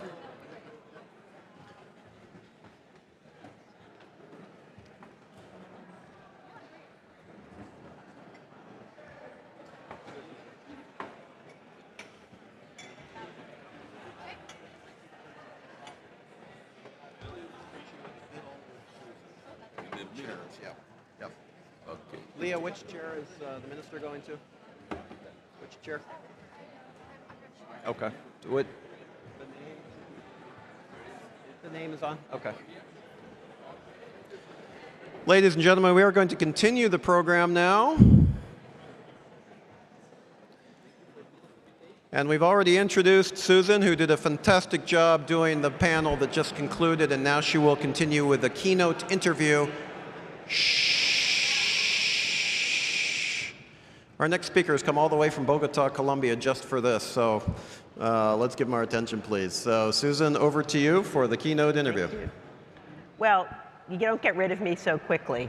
So I get the great honor of interviewing the Foreign Minister of Colombia, Luis Gilberto Murillo, who I have a huge amount of respect for. We've not only worked on policy issues on Colombia together, but we've worked on cultural issues. That's right. Because Colombia has been a great supporter of our art gallery in New York and some of the activities we've done there. Colombia is in the process of both domestic and international transformation. For years, the US and Colombia has pursued a shared agenda and considered each other strategic partners. And the relationship, some people say is the same, some people say it's in transition, but we are critically important partners for each other in Latin America and frankly globally. So today we're going to have a real opportunity to have a conversation about this with the foreign minister, but along with many other topics. I also want to just say congratulations on being the foreign minister. You were kind of straddling being the ambassador and the foreign minister. Yeah, that's challenging. So you get 2 jobs in one, right? That's right. But they only pay for one, so. I was going to ask you that. Yeah, Did they pay for one? Did they pay for 2? Yeah. So if we can, Mr. Minister, let's get right into the meat of the interview. The US and Colombia have a robust partnership for many years across several different administrations. How do you see the bilateral relationship today? First, thank you very much for this invitation. It's a great honor to participate in the Washington Conference on the Americas.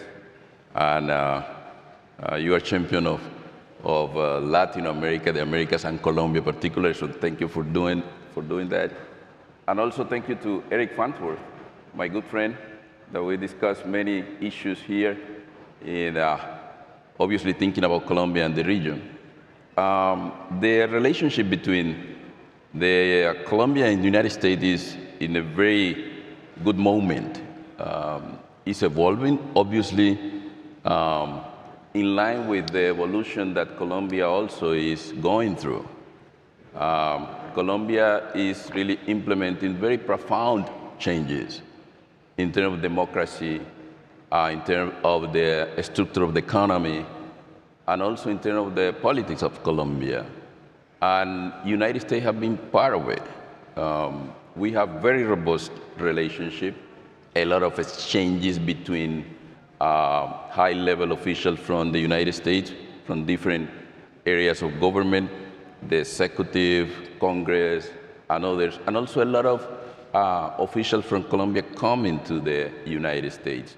And as you know, Colombia, in terms of our democracy, is attracting more people from different regions. And the United States have been supporting democratic process in our country. Now Colombia, for example, if you take many regions in Colombia that have been excluded or marginalized, and the situation is very difficult because of poverty, inequality, and violence, people in those regions still believe in democracy, and they went to the polls repeatedly because they continue believing in democracy. And in that regard, we now see many sectors that were not before in government, like participating and being in position of power and authority. And that's changing the conception of what Colombia had as the national interest. And this is very important to take into account. And in that regard, what I would like to say that we are collaborating in this transition of the relationship between Colombia and the United States in several areas that are key for us. First, obviously, climate change, the conservation of biodiversity, but within the framework of social justice. And the support of the United States have been very critical, and there are some indicators of the result of that. First, we are decreasing deforestation. We are moving into areas that we are restoring some of the key ecosystems in Colombia. So that's one key area. The second one will be in relation to peace and human rights. Okay. The United States continues supporting Colombia in the implementation of the 2016 peace agreement. and is a key partner, particularly in the area of that agreement that relate to ethnic communities, Afro-Colombians and indigenous communities. We are negotiating, obviously, a new phase of the implementation of peace in Colombia, which is the policy of total peace.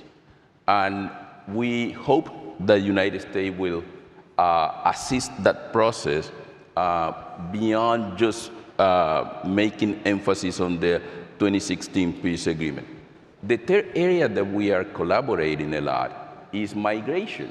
I just came from Guatemala, and we have this ministerial with Anthony Blinken and other ministers from the region talking about migration and the challenge that we have. And Colombia is a model in terms of migration with the support of the United States. Colombia has welcomed almost 2.5 million Venezuelans and other migrants to the country. We have in our health systems almost 2.3 million migrants. 700,000 kids are going to our schools. It is very costly because it's almost 1 point of our GDP. And in addition to that, it's like we have the equivalent of 6% of our total population being migrants welcome to Colombia. So compared, that is unprecedented.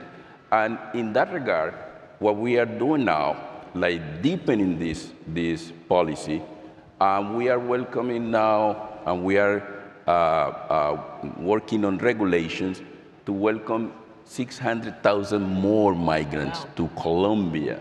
And we have the support of the United States. We have Office of Safe Mobility for those migrants that wanted to process their documents to come to the United States. We have those offices in 3 cities in Colombia, in Bogota, in Cali, and Medellin. And also we have 9 cities that have this that we call Center of Integration, Centros Integrates. And they are the one that help those migrants to integrate to Colombian society with the support of USAID and other agencies.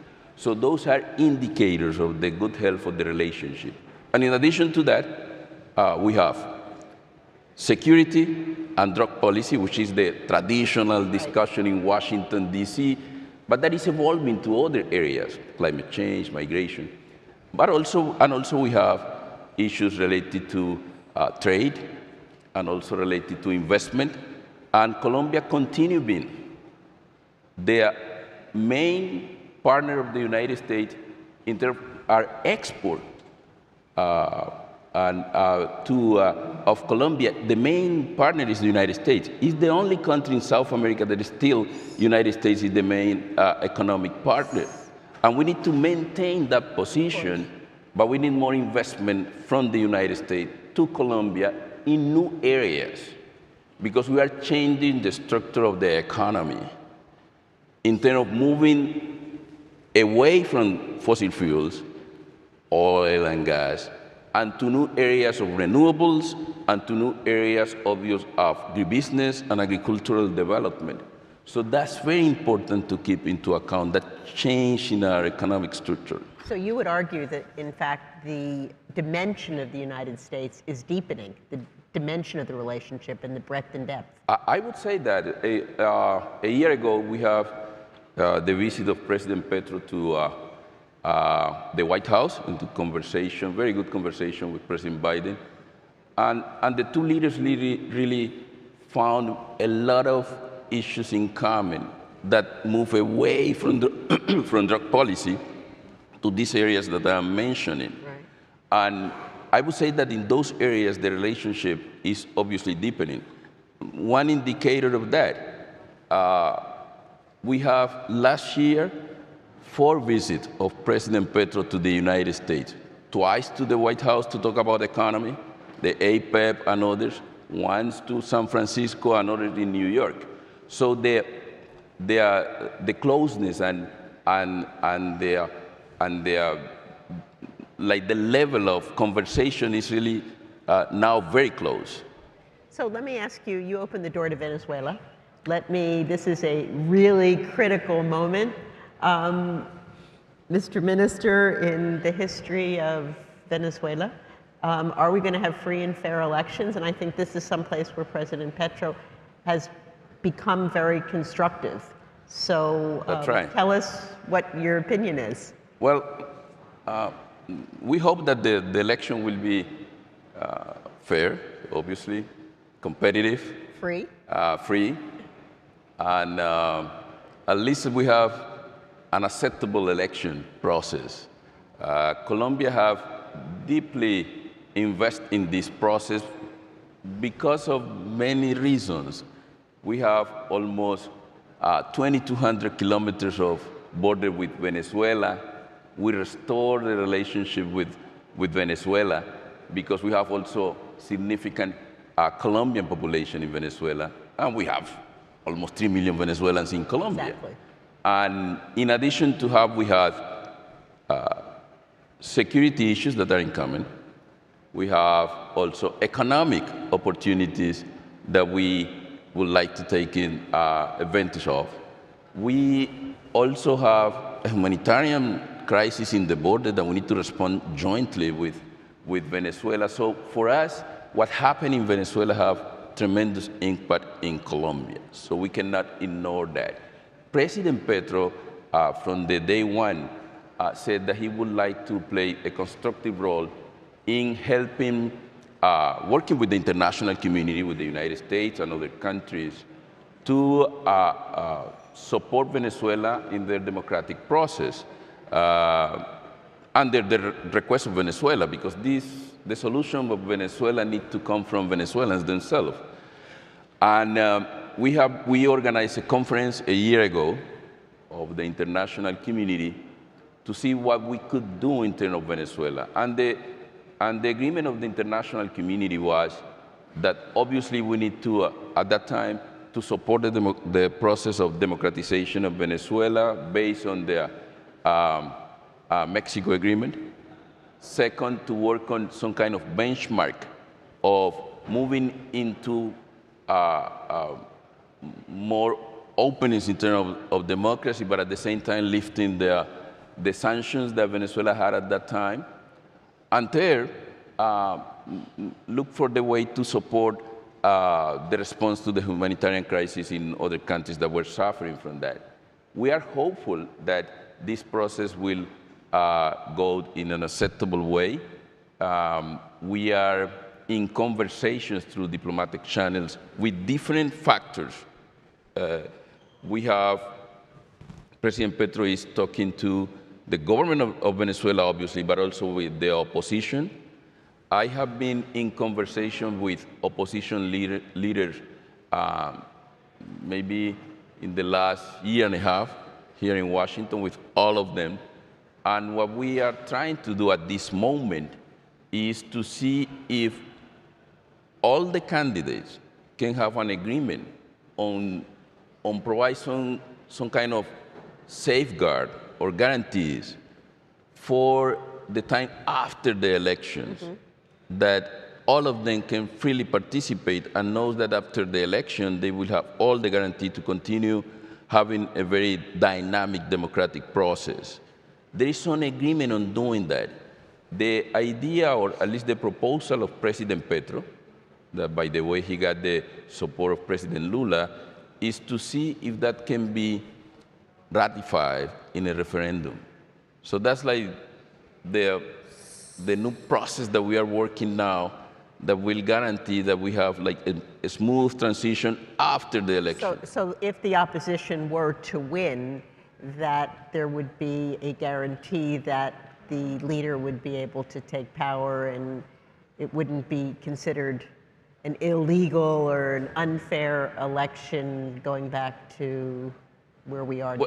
Well, the idea is that they will continue, obviously, in a conversation, they will have all the guarantees, and everybody will feel free and safe to continue within the democratic process. Got it. So another area, and I have to ask you this question, because I think a lot of people were surprised about Colombia's decision to break off relations with Israel.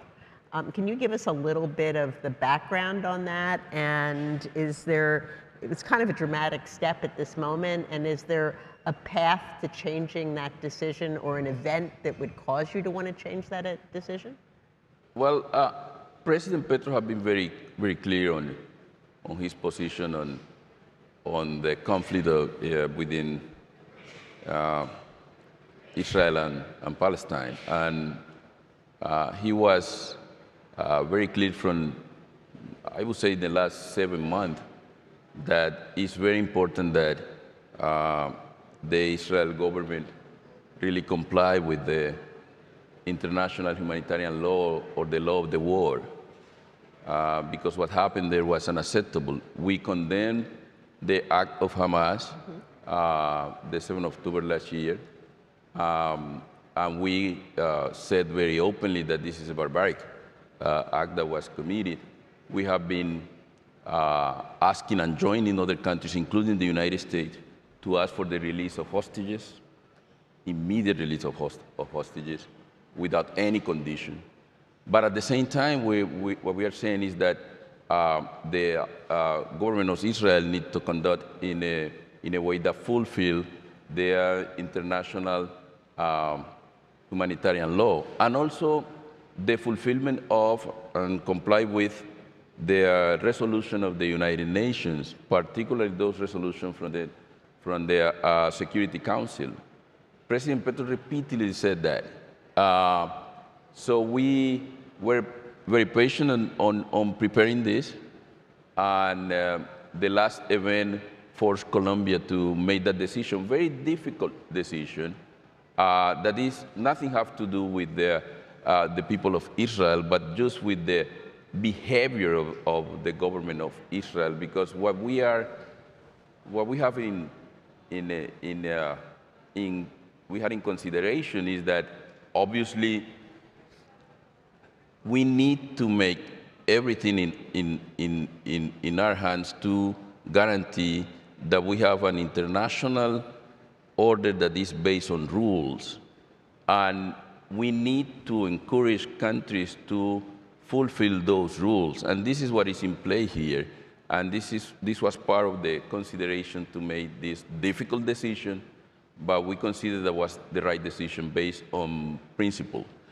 For example, we are saying if you are thinking about the international humanitarian law, you have to think about some kind of differentiation of the population, because we have civilians that are under attack. You have to think about precaution and also proportionality. It's like what is the limit of retaliation in an international order that have a different level of decency? And that's what is in play here. Got it. So let me return to Colombia and let me talk a little bit about drug policy, because I think this is changing a little bit in the United States. So, you know, the president, I guess, announced his idea that potentially we should legalize marijuana, and Colombia believes in eradication of all drugs. This may come to pass or may not come to pass, who knows? But what's your view on that? What's Colombia's view on that? Well, it's about to change that policy. Obviously, it's not effective. It's not effective here, it's not effective in Colombia. So we are proposing a radical change in that policy. First, in terms of what we are doing from the supply side, we consider that like eradicating coca cultivation using fumigation is not even under consideration. So we prohibit that. The second is that we are not prosecute communities, farmers that grow coca because they have no other options. So we need to provide options. And in addition to that, what we are saying that we need to make emphasis on interdiction. And it is going very well. We are seizing a lot of cocaine. That's great. Increased 30% in this first part of the year, these 3 months.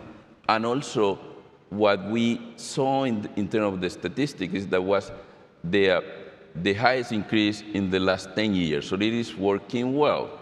In addition to that, we need obviously to work on creating the conditions in those areas for people to enter into legal economies, and that's a huge challenge. We call that policy like a holistic, comprehensive drug policy that make emphasis really on interdiction. And also money laundering. When you see the number, for example, you take the funding that United States every year allocate to Colombia, the amount that is allocated to money laundering is very low. It should be much higher. Obviously, and that's one of the changes that we would like to see happening.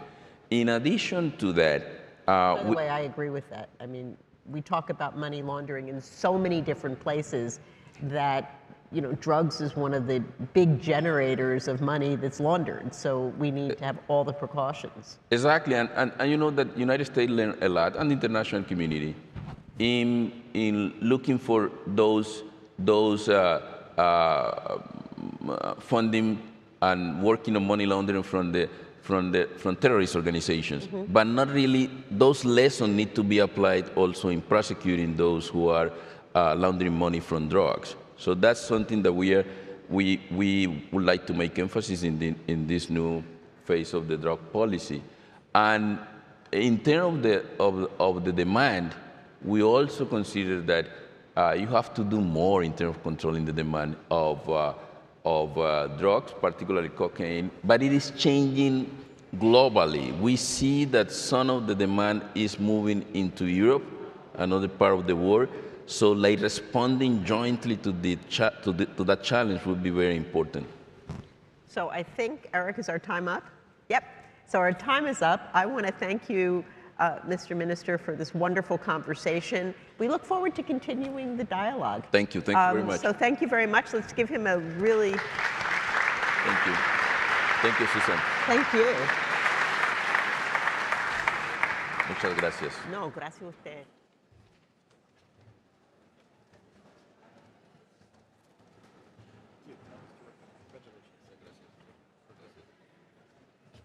Ladies and gentlemen, now we have a short break, so if you'd like to get coffee, refresh yourself in some way, we'll be back in about 10, 15 minutes. We'll call you back in. Thank you for joining us for the first half of the program. We look forward to seeing you for the second half very soon.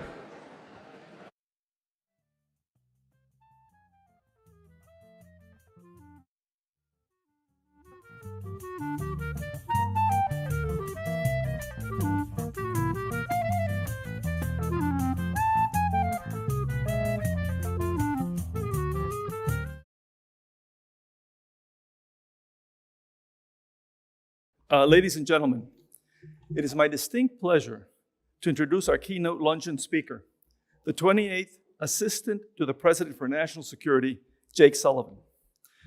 Jake has a resume that's the envy of most of Washington.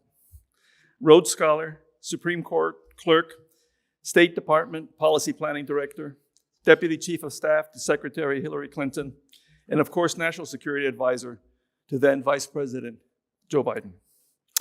Jake Sullivan has come to the National Security Advisor role extraordinarily well prepared.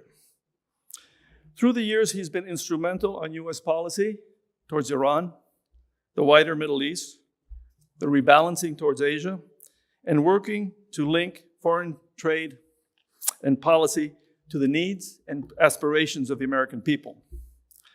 We're delighted he's agreed to join us.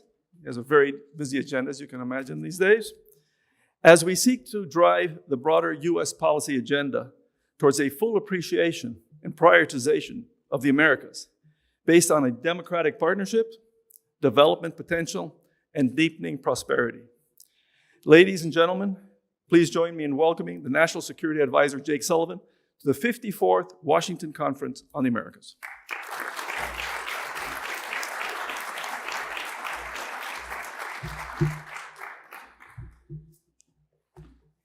Well, first of all, thank you very much for that kind introduction, Andres. And I was introduced as Jake Sullivan. I also go by Tony Blinken's understudy. Secretary Blinken was hoping to be here, but I think there's probably no better excuse for missing the keynote address at the Conference on the Americas than actually being in the region, as Secretary Blinken is as we speak in Guatemala with many of his counterparts at an important event related to the Los Angeles Declaration on Migration and Protection, an issue that I will speak about in my remarks today. I want to thank Andres, Susan, Eric, John for bringing us together today, everyone here at State who's made this conference possible year after year, now for 54 years. And that includes the Special Presidential Advisor for the Americas, Chris Dodd, and his team. Thank you for your leadership, Chris.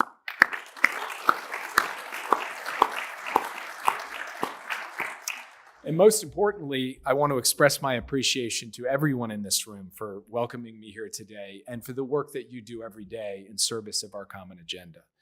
Throughout my time in government, I've learned the hard way that it's never a good idea to keep a hungry audience waiting. So I promise I will limit my remarks to less than 2 hours. No, I do actually have a lot to get off my chest, so I warn you, it's going to be a few minutes, but I will be mindful of letting you get on to your lunch as well. 11 years ago, then Vice President Biden actually stood here while I was his national security advisor and addressed this very group. And he discussed his decades-long career working on issues in the hemisphere. As a young 30-year-old senator in the midst of the Cold War, as chairman of the Senate Foreign Relations Committee during a moment of regional transformation from brutal dictatorships to burgeoning democracies, and then as vice president, charged with charting a new era of cooperation between the United States and the hemisphere we call home. And he recalled that for a large part of his career, our government often asked the same wrong question. What can we do for the Americas? It's what we can do with the Americas, he said. What can we do with our partners in the hemisphere? With. That's the key word. And that's been our key focus since day one of the Biden-Harris administration, leveraging the power of partnership. Not only to build a strong business case for the Americas, which I know is the theme of this conference, but to build a strong region writ large, a region that can lead the world, a region that can overcome any challenge. And so this afternoon, what I'd like to do is walk through how we're endeavoring to do this, laying out 4 of the main mutually reinforcing challenges we see across the region and how we're coming together with partners in new ways to tackle them. I want to start with how we're using partnerships that goes to the heart of the theme of this conference, to advance prosperity for all, a central focus of this conference, a central focus for President Biden. As this group knows well, for more than 2 decades, we have built free trade agreements as part of the foundation of our economic policy through the hemisphere, and they've made important progress even as those free trade agreements have taken on important new components, including relative to labor and the environment. But they were not a complete answer, because the prevailing assumption that trade-enabled growth would be inclusive growth automatically, that the gains of trade would end up being shared comprehensively within and across our nations, that didn't entirely bear out. Those gains didn't reach a lot of working people across many of our countries. And so we need an economic agenda now that builds on the work that has been done in the past, but also that acknowledges and drives at the new challenges that we face for working people, for businesses, for the private sector, for families, for everyone across our hemisphere. What does that mean? It means building resilient supply chains, as we learned during the COVID-19 pandemic. It means mobilizing public and private investment for a just energy transition. It means promoting and protecting workers' rights. It means really getting serious about tackling corruption, which is a cancer that eats away at economic progress and prosperity in too many countries. It means building sustainable infrastructure, digital infrastructure, physical infrastructure, energy infrastructure. And it means creating good family-supporting jobs along the way. This is a different set of priorities than simply bringing down tariffs, and it requires a fundamentally different approach, one that goes beyond a lot of the traditional tools we have used and is built into something more cohesive and more innovative. And that is why the president last year came together with 11 leaders, 11 partners across the region to launch the Americas Partnership for Economic Prosperity. The partnership represents 90% of the Western Hemisphere's GDP and nearly 2/3 of its people. And it has one key goal: to make the Americas the most economically competitive region in the world. And we believe this goal is achievable.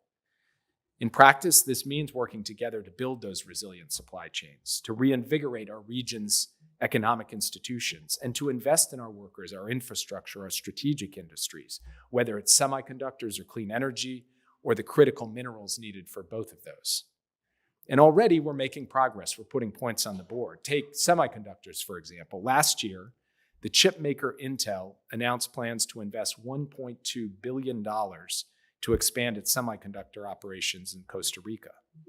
So to further grow this critical supply chain, the United States organized the first America's Partnership Semiconductor Workforce Symposium, convening nearly 200 public and private leaders to develop training programs to increase our region's semiconductor workforce.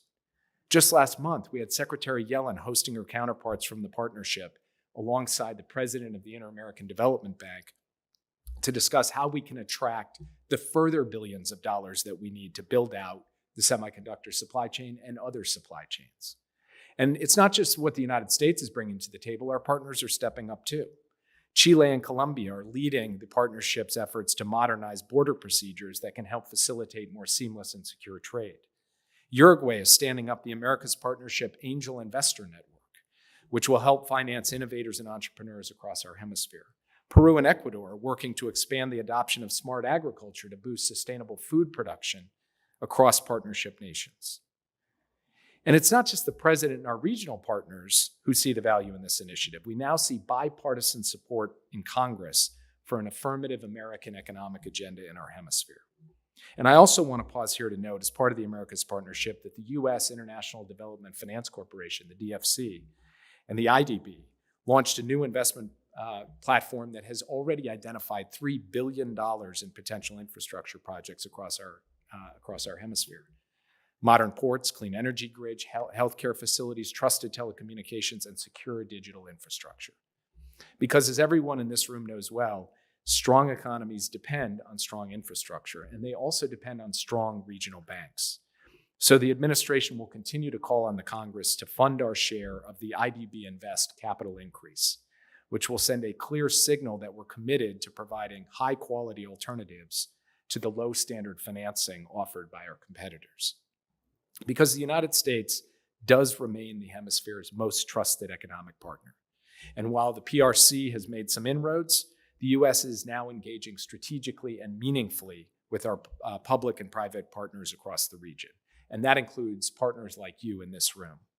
And in the coming months, we plan to hold stakeholder events to further incorporate your perspectives and many others as we work towards the next America's Partnership Leaders Summit next year in Costa Rica. Second, I want to talk a little bit about how we're harnessing the power of partnerships to tackle emerging security threats across our region. Just like with economics, the security landscape of the Americas has transformed over the last few years. Not because traditional challenges have given way to transnational threats, but because we have to deal with both of them at the same time. And it's important that we do both. No region impacts the security of the United States more directly than the Western Hemisphere. But we shouldn't, we can't, and we won't tackle these challenges by ourselves. We're going to do it in a way to be effective, to maximize our resources by teaming up with countries across the region in new ways. Here, too, I think it's important to point to concrete examples. One of the most pressing security challenges in our hemisphere today, as we all know, is Haiti. Over the years, chronic political instability, economic inequality, and natural disasters have engulfed that country.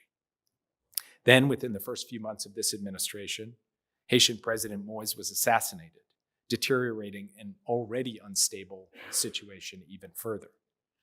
Immediately, we went to work with partners around the world. It's been hard, long, painstaking work. But we were the first to support Haiti's call for a multinational security support mission. We then collaborated with Kenya to stand up that mission, including rallying more than 20 nations to pledge nearly $400 million and provide the necessary personnel. And we've worked closely with global partners, including nations across the Caribbean, to support the Haitian people as they created a transitional presidential council. Now, we know the challenge remains significant. Gangs still control more than 80% of Port-au-Prince. Tens of thousands of Haitians have been displaced just this year. Schools and hospitals have been shuttered. And as gang violence continues to rise, Haitian security forces have at times been outgunned and outnumbered. But we actually believe that the integrated steps that we are taking, that go beyond just US or even regional action, will give Haiti a chance to get back on its feet. And that will allow us to focus on a range of pressing transnational threats at the same time as we advance this work in Haiti. Chief among those transnational threats is synthetic opioids, including fentanyl. The challenge, as you all know well, is tough, because today illegal drugs and their precursors are often moved across other borders legally. Narcotics traffickers are leveraging supply chains to expand their networks across the world, fueling violence, corruption, and instability. And as cartels proliferate their deadly trade, they hide behind illicit financial practices that transcend borders, like money laundering, cryptocurrency crime. The sheer immensity of this challenge not only drives our cooperation with partners, it demands it. Earlier this year, we launched a new counter-narcotics working group with China to try to get after illicit manufacturing and trafficking of synthetic drugs, and especially their precursors. We stood up a new trilateral fentanyl committee with Mexico and Canada to stem the flow of those precursors to the Americas, including by strengthening our legal frameworks and regulatory frameworks associated with these chemicals. And together with more than 150 nations, we launched a global coalition to address synthetic drug threats, which is detecting emerging drug threats and promoting public health interventions. Now, we have to look at other transnational challenges as well, including the gun trafficking that has harmed Caribbean nations, has guns flowing south to Mexico. And so we are working on that to try to remove hundreds of criminals, thousands of firearms, and hundreds of thousands of rounds of ammunition from our streets. Or take cybersecurity, for example, which is becoming an increasingly relevant security challenge, as many of you in this room know all too well. Working with the private sector and with the Nations of the Americas Partnership, we are helping the entire region quickly and securely develop telecommunications networks, including 5G, and embrace trusted technology partners, which we believe not only strengthens our security, but long-term strengthens our economies. So this brings me to the third challenge I want to discuss, which is the challenge to democracy across the Americas. The nations across this hemisphere are bound by many things, by our people, by our businesses, by our shared history and heritage, but above all, we're bound by a common commitment to democracy. That is the root of our resilience. That is how we should be able to overcome every challenge. And that is what we have to strive to defend generation after generation, year after year. And we've done that, and we have to keep doing that. Today, the Americas is the second most democratic region on the planet. We have to make it the most democratic region on the planet. But even where it stands today is a feat few thought possible only a generation or two ago, when dictatorships and despots more than just dotted the hemisphere. But we cannot rest on our accomplishments, especially in the face of new threats to our region's democratic foundations. Under President Biden's leadership, the United States is committed to defending democracy across and with the Americas. We saw this in Guatemala just a few months ago, and where Secretary Blinken is today. Tens of thousands of Guatemalans taking to the streets to ensure the peaceful transition of power, and we stood with them. We called out corrupt officials attempting a slow-motion coup. We coordinated with our partners across the Americas to pressure them to stand down. We galvanized allies across the region and around the world to support the Guatemalan people up to the very end. In fact, when anti-democratic forces attempted to halt the transition ceremony itself, the United States refused to budge. And together with so many of the nations represented in this room today, we made clear that we would defend the will of the Guatemalan people. And in the early hours of the morning, democracy won. But we know that's not the case everywhere. In nations like Cuba, Nicaragua, and Venezuela, citizens' democratic aspirations have yet to be realized. I want to focus on Venezuela for a moment. We've worked nonstop with partners across the region and from around the world to hold the Maduro regime accountable for the commitments it made under the Barbados Agreement, including to hold competitive and inclusive elections this year. And we're going to keep at it, harnessing regional diplomacy, directly engaging with Venezuelan stakeholders, leveraging key sanctions to hold the Maduro regime accountable. And this brings me to one last point I want to make. It's not only enough to defend democracy. We also have to work together to ensure that democracy delivers for our people, that it protects them, that it makes their lives better in meaningful, concrete ways. That's why last year, President Biden joined President Lula to launch the Partnership for Workers' Rights, an initiative dedicated to advancing and protecting workers' rights worldwide. The promise is vast, but the premise is simple. When our people and our workers are strong, our democracy is strong. And when our democracy is strong, we have a better hand to play than any other region in the world. It really is as simple as that. Finally, I want to briefly discuss how we're leveraging partnerships to tackle historically high migration in the Western Hemisphere. I know this is top of mind for so many here. It is top of mind for us as well. But I wanted to end with migration today because so many of its root causes are driven by the challenges I just discussed. When our team came into office, we saw a regional issue that needed a regional solution. That's why 2 years ago, President Biden launched the Los Angeles Declaration on Migration and Protection alongside 20 partners from across the hemisphere. And together, we are working on the 3 main pillars of that declaration. First, addressing the root causes of migration. Second, expanding legal pathways, which can help replace irregular migration with orderly flows that can help fuel economic growth. And third, promoting stronger and humane enforcement of borders across the region. So far, we see our partners stepping up in unprecedented, unexpected ways. For example, Latin American and Caribbean countries are hosting more than 80% of the nearly 8 million Venezuelan migrants that have fled the Maduro regime. That's a big deal. We are doing this together. And the United States is also stepping up our secure and humane enforcement. We're implementing a new rule to encourage migrants to use orderly processes for entering our country, including issuing restrictions on asylum eligibility for those who fail to do so. We've also strengthened our screening measures at our southern border and are working closely with partners to quickly return migrants who do not have valid protection claims. But we know that more needs to be done to ensure orderly migration. Just a few days ago, President Biden spoke with Mexican President López Obrador about this issue, and both leaders agreed to take concrete steps to improve the situation, including responding to migrant surges before they reach the border. They also agreed to measures that encourage migrants to stay in their communities of origin and dissuade the use of dangerous modes of transportation that expose migrants to violence on their way north. Our joint efforts with Mexico and with other LA Declaration partners contributed to around a 30% decrease in encounters with irregular migrants at the southwest border last month compared to the same time last year. But this month's another month, and next month's another month, and that means we have to keep at this. This has to be hard, painstaking work from all of our partners across all of the lines of efforts outlined in the LA Declaration.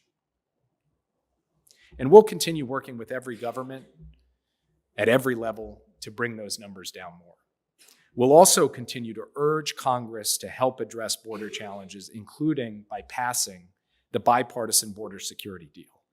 It would help make our immigration system faster and fairer. It would mean more funding for border security agents, for immigration judges, for asylum officers, for drug detection machines. It would mean a more secure, orderly border, and that's something we all want, whether you're a Democrat, a Republican, or an independent. And we owe it to the people of the United States, and frankly, we owe it to the people of the entire region to get this done.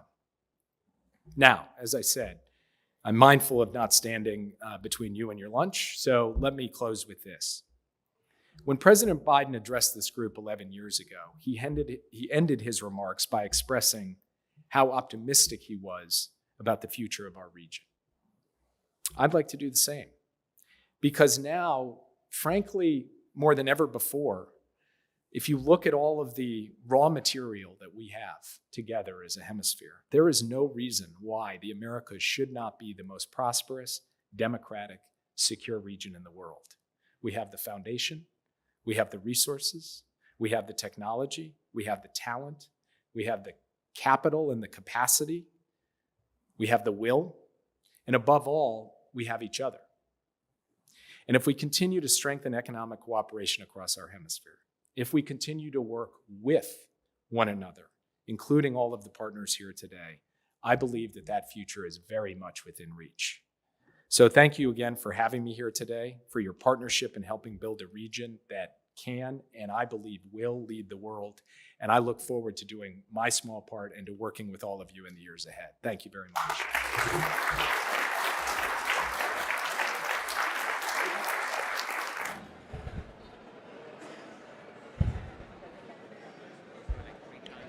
Ladies and gentlemen, please take your seats. We're about to begin. Please take your seats. We're going to continue the program now. We've already had a tremendous morning, and we still have a lot to get to, so let's get to it. But before I introduce the moderator of our next panel, I'd like to ask a special shout out if we could. Look, these programs don't just happen. There is an army of people behind the scenes on the webcast, scheduling, registration, everything. Would you please join me in thanking the Council of the Americas staff for the terrific job that they've done?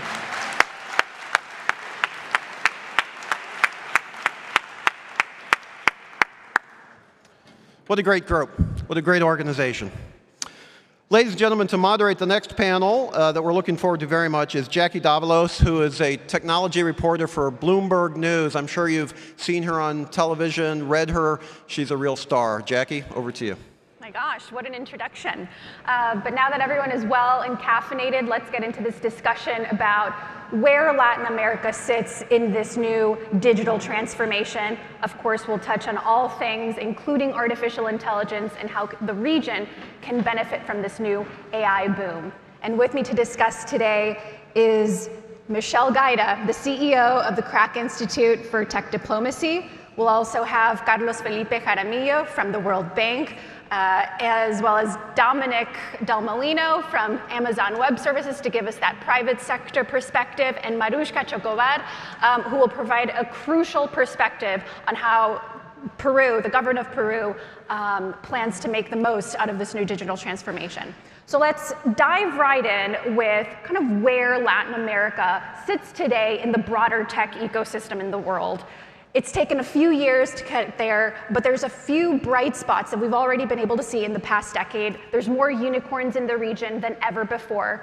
Mariuszka, I want to start with you. How have you seen the digital transformation in Peru really unfold? Thanks, Jackie, for the question. First of all, I would like to thank the organizer for the opportunity to participate in this strategic event and share this panel with such outstanding professionals. I believe it's important to look at Latin America as a region that promised to be in most of the advanced region in digital transformation for the next years. According to the question, I would like to focus my first intervention by detailing some relevant data to understand the state of digital transformation in Latin America and in particular in Peru. In terms of connectivity, we have grown around 35 points in the last 10 years, growing with the 43 to 78 connectivity percent in the people, mainly driven by the pandemic. But we still have some challenge connecting rural areas and the jungle, mainly in Peru, for example, and Brazil. In smartphone penetration, we have grown by 40% in the last 5 years.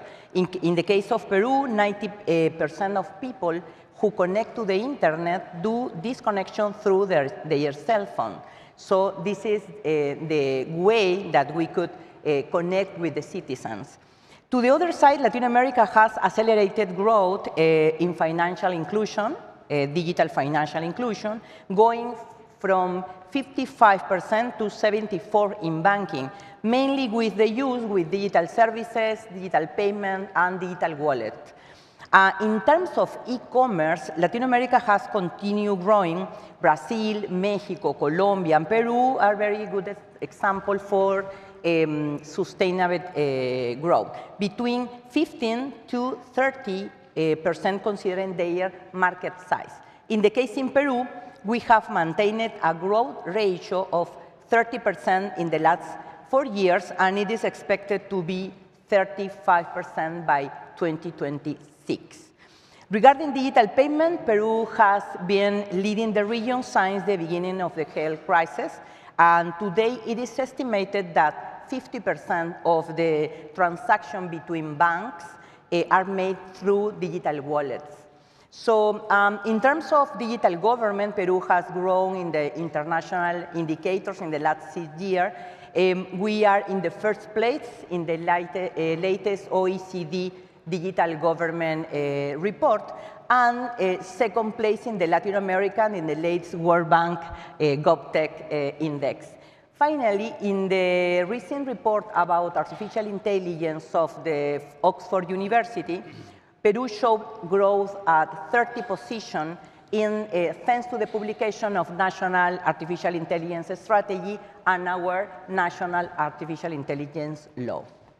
I mean, that's great context, and you bring up some key sectors that we've seen thrive, including the fintech sector and also the gig economy. Just today, if you guys were watching Bloomberg News, you would have seen that Uber shares dropped because of slower growth in Latin America, which just underscores how important the region is for some of the largest US-based tech players.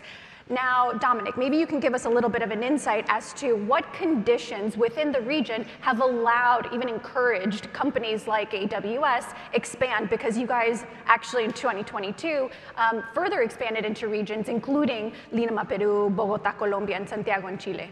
Yeah, thanks, Jackie. And actually, before I begin, I really wanted to say I'm super impressed with the technological advances and innovation I'm seeing, even here at this conference. This is the most technical panel seating I've ever had. It's got the screens here. I ordered a Starbucks from my screen, so I've never seen anything like that. So it's really exciting to see that kind of technological innovation and advancement. As you mentioned, Jackie, we do see a lot of opportunity in Latin America for use of digital services. And it is exemplified by the fact that we believe it's important to provide those services within the region. And that's the reason back in February we announced that we're going to be investing in building a region in central Mexico.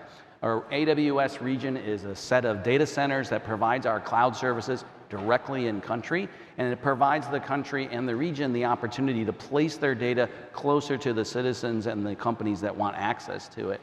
It provides that lower latency set of services and a consistent set of services. So as you mentioned, international companies can say, how can I deliver these services, capabilities in our applications in the region that we want to, closer to the customers that we're going to be working with? Doing so in a region like central Mexico really enables that capability.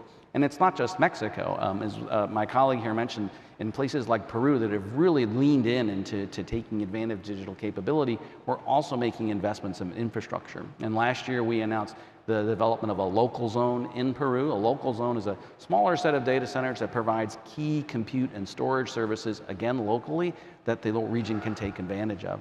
And it's not just these infrastructure investments, but also the training and skilling that we believe is necessary. We've made a commitment to train 29 million people by 2025. In Mexico, we've already trained almost 500,000 individuals in cloud skills and expect to train another 200,000 by 2025. And in Peru, we've partnered with the Peruvian Women in Cloud initiative to train 20,000 women to be technologists on the cloud. And we've partnered to get another 20,000 individuals with Nexa, I think, the zinc company, to bring up some cloud skills as well. So infrastructure investment, digital capability, and then that skilling of the population to really take advantage of it is a way we see this region really starting to accelerate its digital transformation. We have a good foundation, is what I'm hearing from you and Mariuszka, that the region has really laid the groundwork for this new era, in particular artificial intelligence. You mentioned compute. It's going to take more than just the hardware. It's also going to take talent. And then you get geopolitics involved when we think about everything going on in the semiconductor industry. I want to bring in Felipe as well as Michelle on just how artificial intelligence is posing new challenges for a region that is finally has its footing, but what does it need to stay abreast of in this new era of AI? Michelle, why don't we start with you? Yeah, thank you for this. It's a pleasure to be here. Based on what Mariuszka and Dominic have said, let me build on that and the big opportunity that there is, whether it's AI or more broadly every emerging tech sector. At the Kroc Institute for Tech Diplomacy at Purdue, we work with high-tech companies in Silicon Valley and all across the world. We work with partnered and allied governments all across the world so that those key stakeholders are working together to make sure that technology advances freedom. And one of the things that we see is a huge opportunity in those partnered and allied countries, and especially in Latin America, based on all of the trends that have been discussed today, a real and imminent opportunity for countries in Latin America and the region more broadly to take that next great leap. But one of the things that I want to make sure to share today is that seizing that opportunity and advancing the business case in Latin America, the key to that is not technology. The key to that is trusted technology. And when I talk about trust, I mean the principles that are going to enable partnership, whether it's diplomatic partnership, economic partnership, or technological partnership, and principles that form the basis of trust, like respect for human rights, respect for the rule of law, respect for intellectual property, transparency, integrity, all of these things that unite us as a region across the Americas and in particular Latin America. Those values in shaping the emergence of technology, AI regulations, AI legislation, or whether it's semiconductors, those trust principles is the basis for how Latin America innovates, is what's going to enable deep partnership and deep investment all across the region. And I'll draw a parallel. I was in Vietnam and Romania last fall, and both of those countries are in a very similar position to the region here, which is that there is a huge opportunity to leapfrog and to take that next great leap in their economic development and their prosperity and in their partnerships with the United States and other major economies. And the key and the message that I delivered to them also was the importance of trust in those relationships. Vietnam, for example, you mentioned semiconductors. Vietnam, for example, just signed last fall a comprehensive strategic partnership with the United States, which is a big deal 50 years after the end of the war. My family came from Vietnam. They fled the war. And so this is a big advancement in the US-Vietnam relationship. And so much of it is based on collaboration and partnership in semiconductors. And what Vietnam wants in order to live up to that and participate in that partnership is workforce and skilling talent, and it's investment from companies, US and otherwise, in Vietnam, and intellectual property, tech transfer. And there's huge opportunities for both the US and the Vietnam if that were to happen, but it requires trust. You share IP with partners that you trust.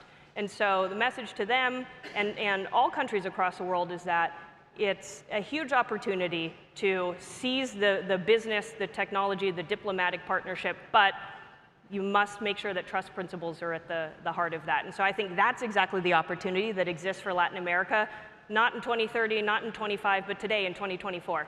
And you see that with some of the regulations that are coming up with AI, the rights-based and the risk-based values, and I would encourage that because that's what's going to be the most pivotal enabler of partnership here in the region. Felipe, I want your perspective on something that Michelle just raised, the benefit, and in particular, the economic benefits that Latin America stands to gain from this new rise of artificial intelligence. What did we learn about the digital transformation from the past, and how can we make sure that fears about automation and AI taking people's jobs doesn't, in fact, become a reality? Thank you, Jackie, and thank you for this invitation to speak in this distinguished panel. So let me react with two messages, one more positive, a half glass full, and one less positive, half empty glass. On the one hand, I am convinced that this digital connectivity, artificial intelligence poses a fantastic opportunity for Latin America. Why? Because Latin America, sadly, is the region of the world. I've worked in most regions in the world that grows the least, has been growing the least. We just did the update for 2023, now the forecast for 2024, for 2025, and it is the lowest growth of all developing regions, mainly because our productivity growth is low. We've done some calculations of how digital could really spark a higher productivity growth. Any increase of 10% in broadband in Latin America could bring an increase in productivity of our economies by 2.6%. So we think this could be a game changer if we really use this opportunity right. And I'm very enthused to see across so many countries, especially the bigger ones, Brazil, Argentina, Mexico, Colombia, this growing tech scene of fantastically talented young people who are really coming up with a lot of innovations, great ideas. We have some unicorns. We have several $1 billion worth of venture capital that has come in to finance them, and I think we need a lot more of that. So that's the half full, the positive side. But let me tell you my biggest concern. Sadly, we're still behind in connecting most people. Marushka just presented some figures from Peru, and I have to comment, Peru has been doing very well. They've come up as #2 in our GovTech index. Before COVID, much less than half of the people in Latin America were connected to broadband and to the internet. Thanks to the pandemic, ironically, a lot more people have been connected. Yes. So this is kind of the silver lining from the pandemic, even though it was very harsh on our economic lives. But from being connected, there's still 30% of the population, and in some countries a lot more, who are not connected, have no access, either because there's absolutely no connection at all available, or because they just don't have the equipment, or it's just too expensive. The Amazon and people who live in rural areas are still a huge problem. But then one thing is to be connected, and another one is to adopt and to use the technology. And that's where I'm very concerned, because a lot of people still don't know how to use this. They don't have the digital skills. And I'm particularly concerned about artificial intelligence, because I see the educated crowd in Latin America really jumping on this opportunity, but the vast majority of the population falling way behind. And we are already the most unequal region in the world, and I don't think we really can afford yet one more wave of people falling behind. So you raise an important question of inequality, and we talk a lot about the benefits of artificial intelligence, but you raise this issue that it's not just about broadband access. I have a statistic here from a UNDP report that estimates that only 37% of Latin America has the necessary internet conditions at home to study and work and really take advantage of these AI tools. I want to bring in Marushka and Dominic here again to kind of talk about where is the responsibility going to lie. Companies like Amazon have a vested interest in making sure that their technology is being used, but also governments are trying to keep talent at home as well. How are you guys thinking about your responsibility, your roles really in ensuring this digital divide is finally closed? Marushka, why don't we start with you? According to different sources, the artificial intelligence represents a market of $300 million for the next year. So we need to put our countries in this area of digital transformation in order to guarantee the economic development of our families, of our communities. Some data important about the Peruvian roles, and we should be a role in promoting the use of technologies in favor of the social and economic development of our country. At the same time, we must have a vigilant role, because with permanent contribution, participation, compliance, and monitoring of the guidelines that are being developed in different forums, such as United Nations, OECD, Hiroshima Process, UNESCO, and others that are promoting international guidelines for ethical use. Ethical is so important in the artificial intelligence area. Impulse green technology in order to prevent the climate change, and promoting codes of conduct international for companies and developers of artificial intelligence systems. because we need to take responsibility of the developer of algorithms in order to protect the privacy and the human rights of the people. We must participate in committees. We need to create our own committees with experts around artificial intelligence.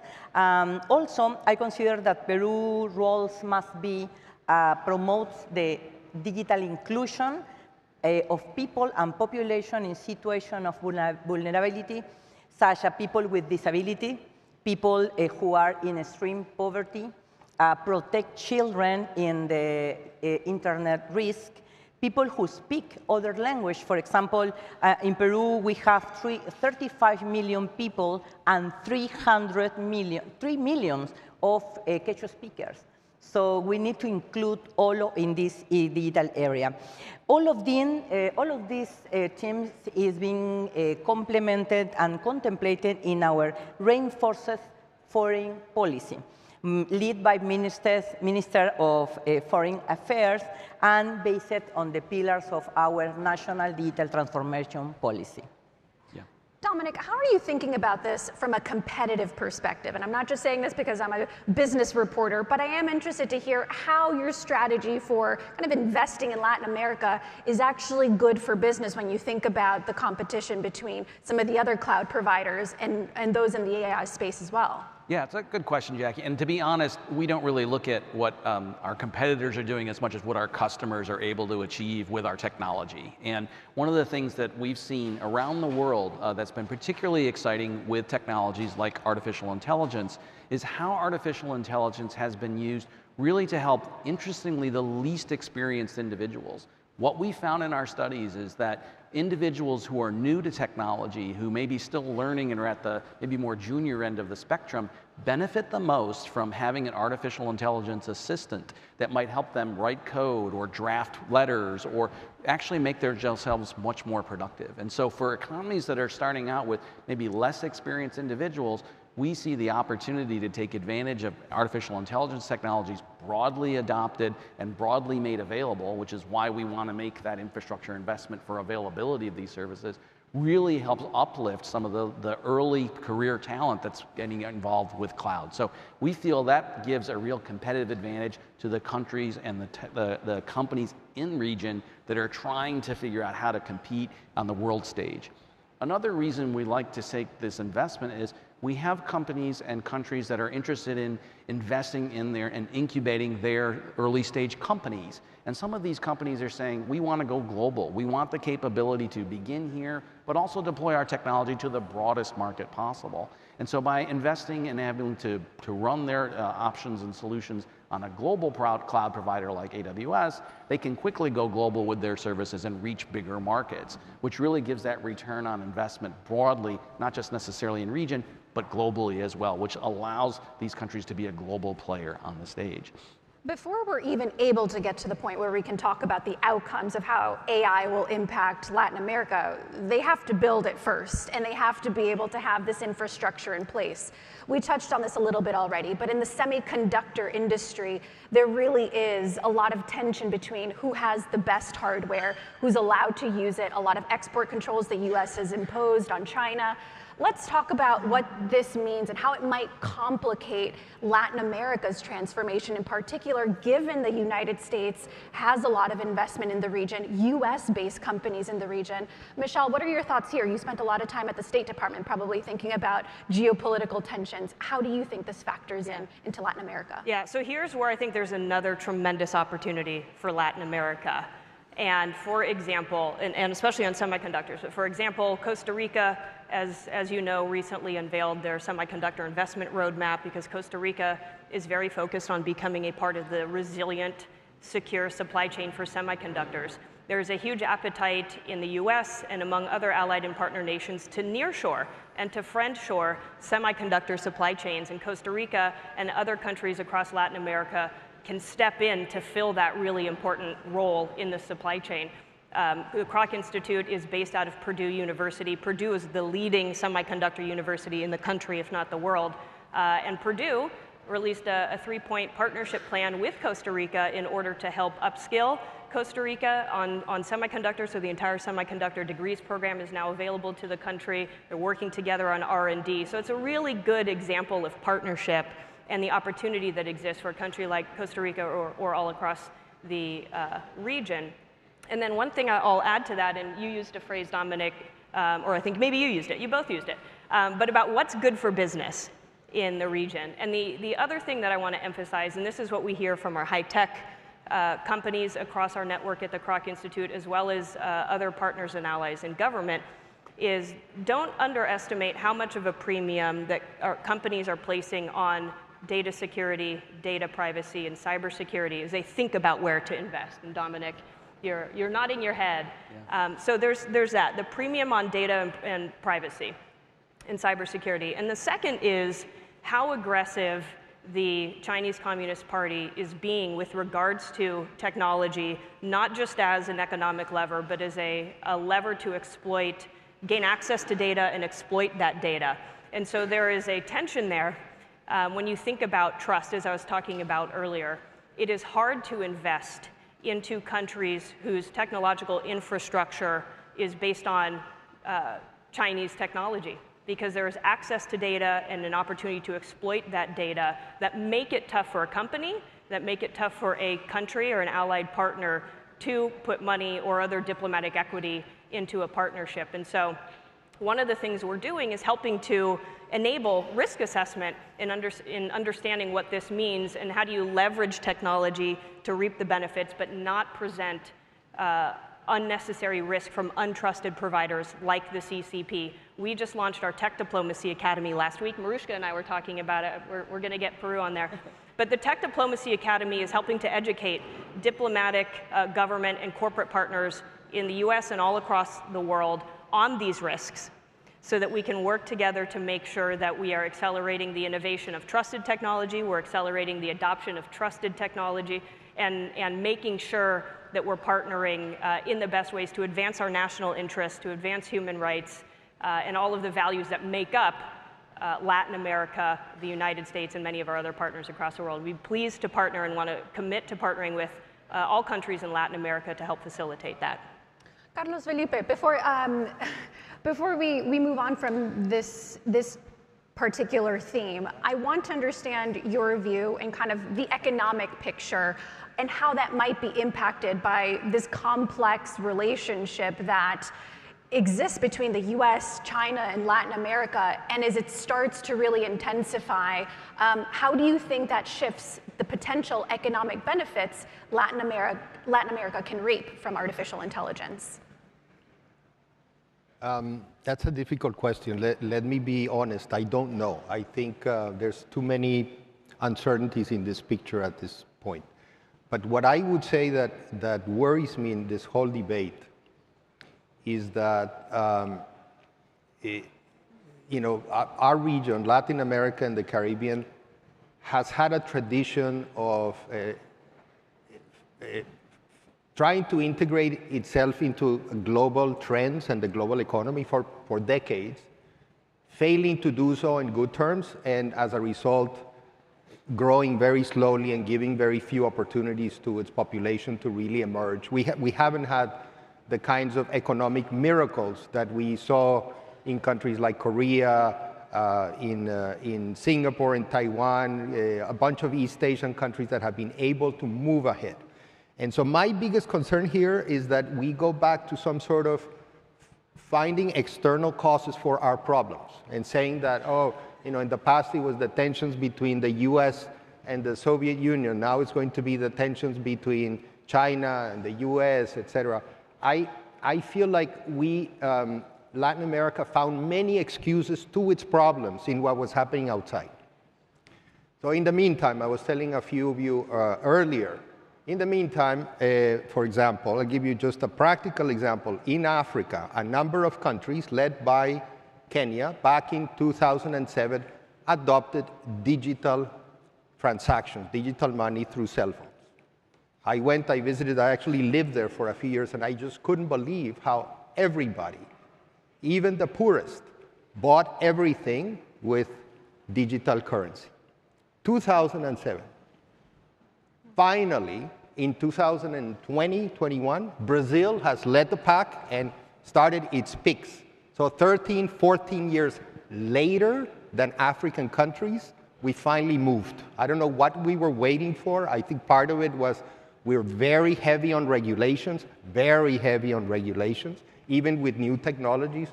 Finally, there is a model. I hope all the other countries are looking at Brazil and moving in that direction. I think we have a fintech world that is growing and it's bubbling, and I think that's great, just giving access to SMEs, to people who've never had access to credit. I think that's fantastic. My hope for the future is that we have a breakthrough, that we Latin Americans look into, find a way to use digital and artificial intelligence for education. Because sadly, when we look at the reading and writing skills of kids in 3rd and 4th grade, we are last in the world still. And these are things that we should be doing, not waiting for the US or China or anybody to be doing. I'm hoping that through digital technologies, we can find a way to do what we haven't been able to do for decades, address that kind of sort of deep inequality. So if the conditions to have a thriving technology sector, if they're going to be fairly dependent on the regulatory regime, what sort of regulatory regime needs to exist? Because this is something as specifically to artificial intelligence is still hotly debated even here in the United States. You have some frameworks in Europe which companies say are far too restrictive. And even in the US, you have Republican as well as Democratic lawmakers basically saying that national security concerns are really at the top of the list. And so they want to stay ahead, which might mean that they might be a little bit more permissive when it comes to regulation. Biden has already put out his executive order last year. I'm just curious, how do you think Latin America should approach kind of the regulatory question? Why don't you start off, Carlos Felipe, and then I would love your perspective on it as well, Marushka. Okay, as Michelle, Carlos, and Dominic mentioned before, in the terms of regulation of the participation of the entities of government, we need to focus in connectivity, in digital economic, in government, digital government, in talent.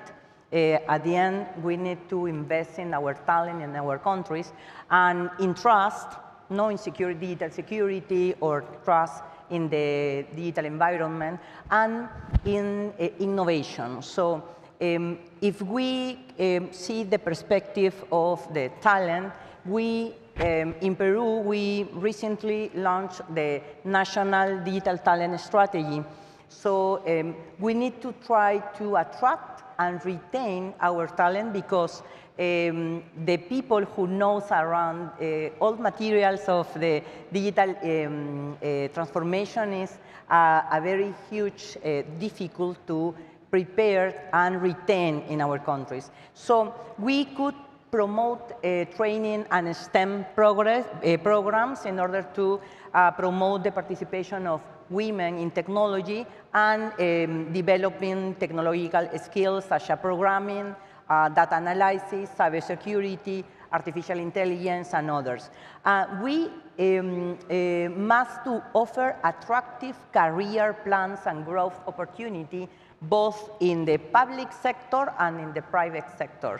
The other one is promote work flexibility or remote work, because from anywhere in the country or expand outside the country. Permanent collaboration between public and private sector, promote educational opportunities such as scholarships or credit for students that low-income young people. We also think that the digital transformation is transversal to all of careers. So with this vision, all of our education step need to include some component of digital knowledge. At the end, within the intervention of our government is focused on the include all the population in this benefit of artificial intelligence and digital transformation process. Carlos, what's your thoughts on kind of the balance between regulating emerging technology and potentially stifling innovation? Where do you think Latin America should really kind of go when it comes to this very delicate balance that many countries haven't figured out? Again, let me plead ignorance. I think my overall sense, my opinion, is that this technology is moving at a speed that governments can barely keep up, cannot really keep up. So I'm a little bit skeptical that some very heavy-handed sort of prevention of these technologies is the right approach. So I would try to, I think with the technical people we have at the World Bank, we're studying all the regulatory structures of the US, Europe, all the other countries, and trying to see what seems to be working best and trying to adopt the best practices and recommend some of those. But I think this is the challenge of the day. Michelle, you brought up trust in the beginning of this conversation, and everyone on this panel agrees that Latin America has not been at the forefront of the digital transformation broadly that the world has seen over the last couple decades. So it's kind of starting from a different starting point than the US or even the European Union is at. And so those regulatory frameworks might be right for those particular regions, but where do you think Latin America needs to go when it comes to this regulation question?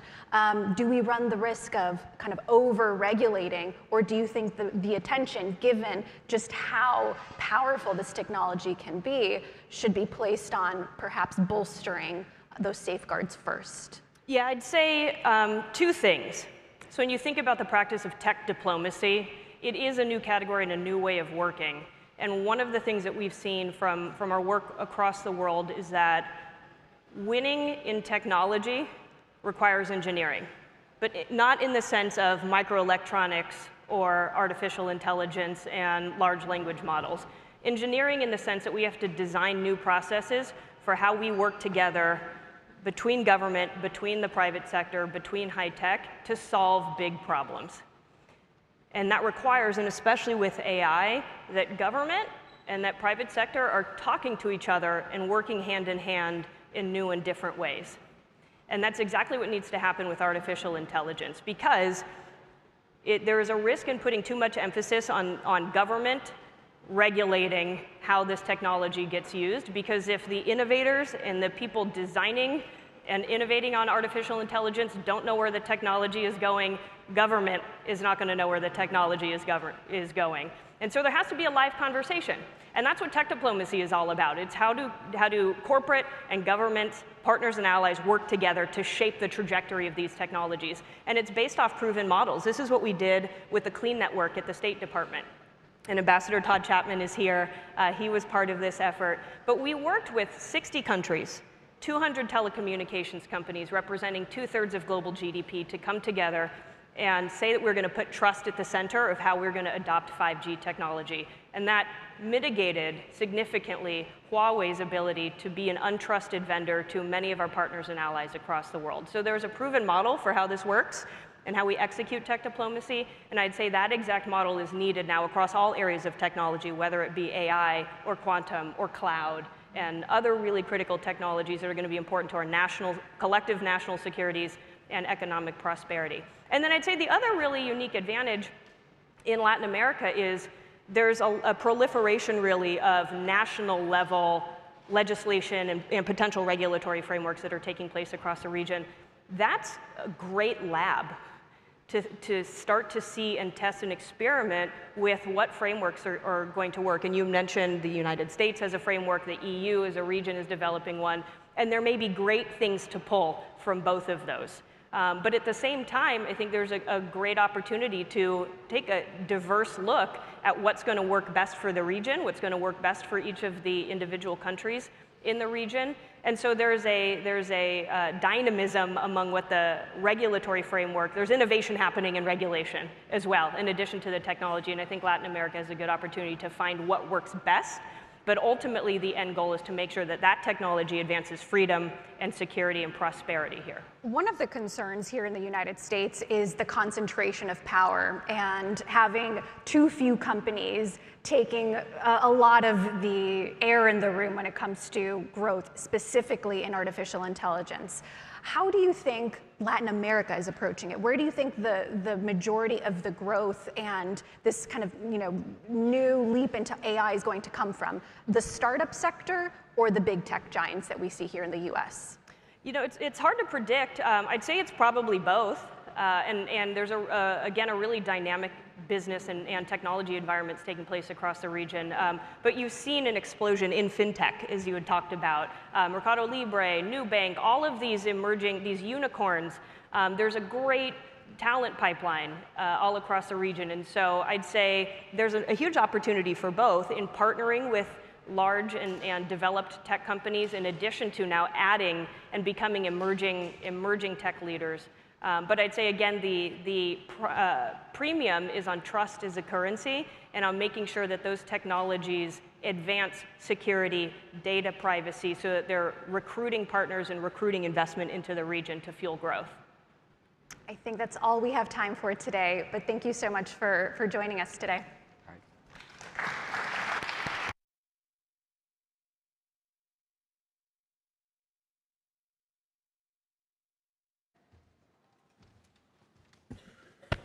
Thanks, Jackie, and thanks, panel. We are going to go immediately now to an interview with the opposition presidential candidate of Venezuela. So please direct your views to the two screens here on the side of the stage.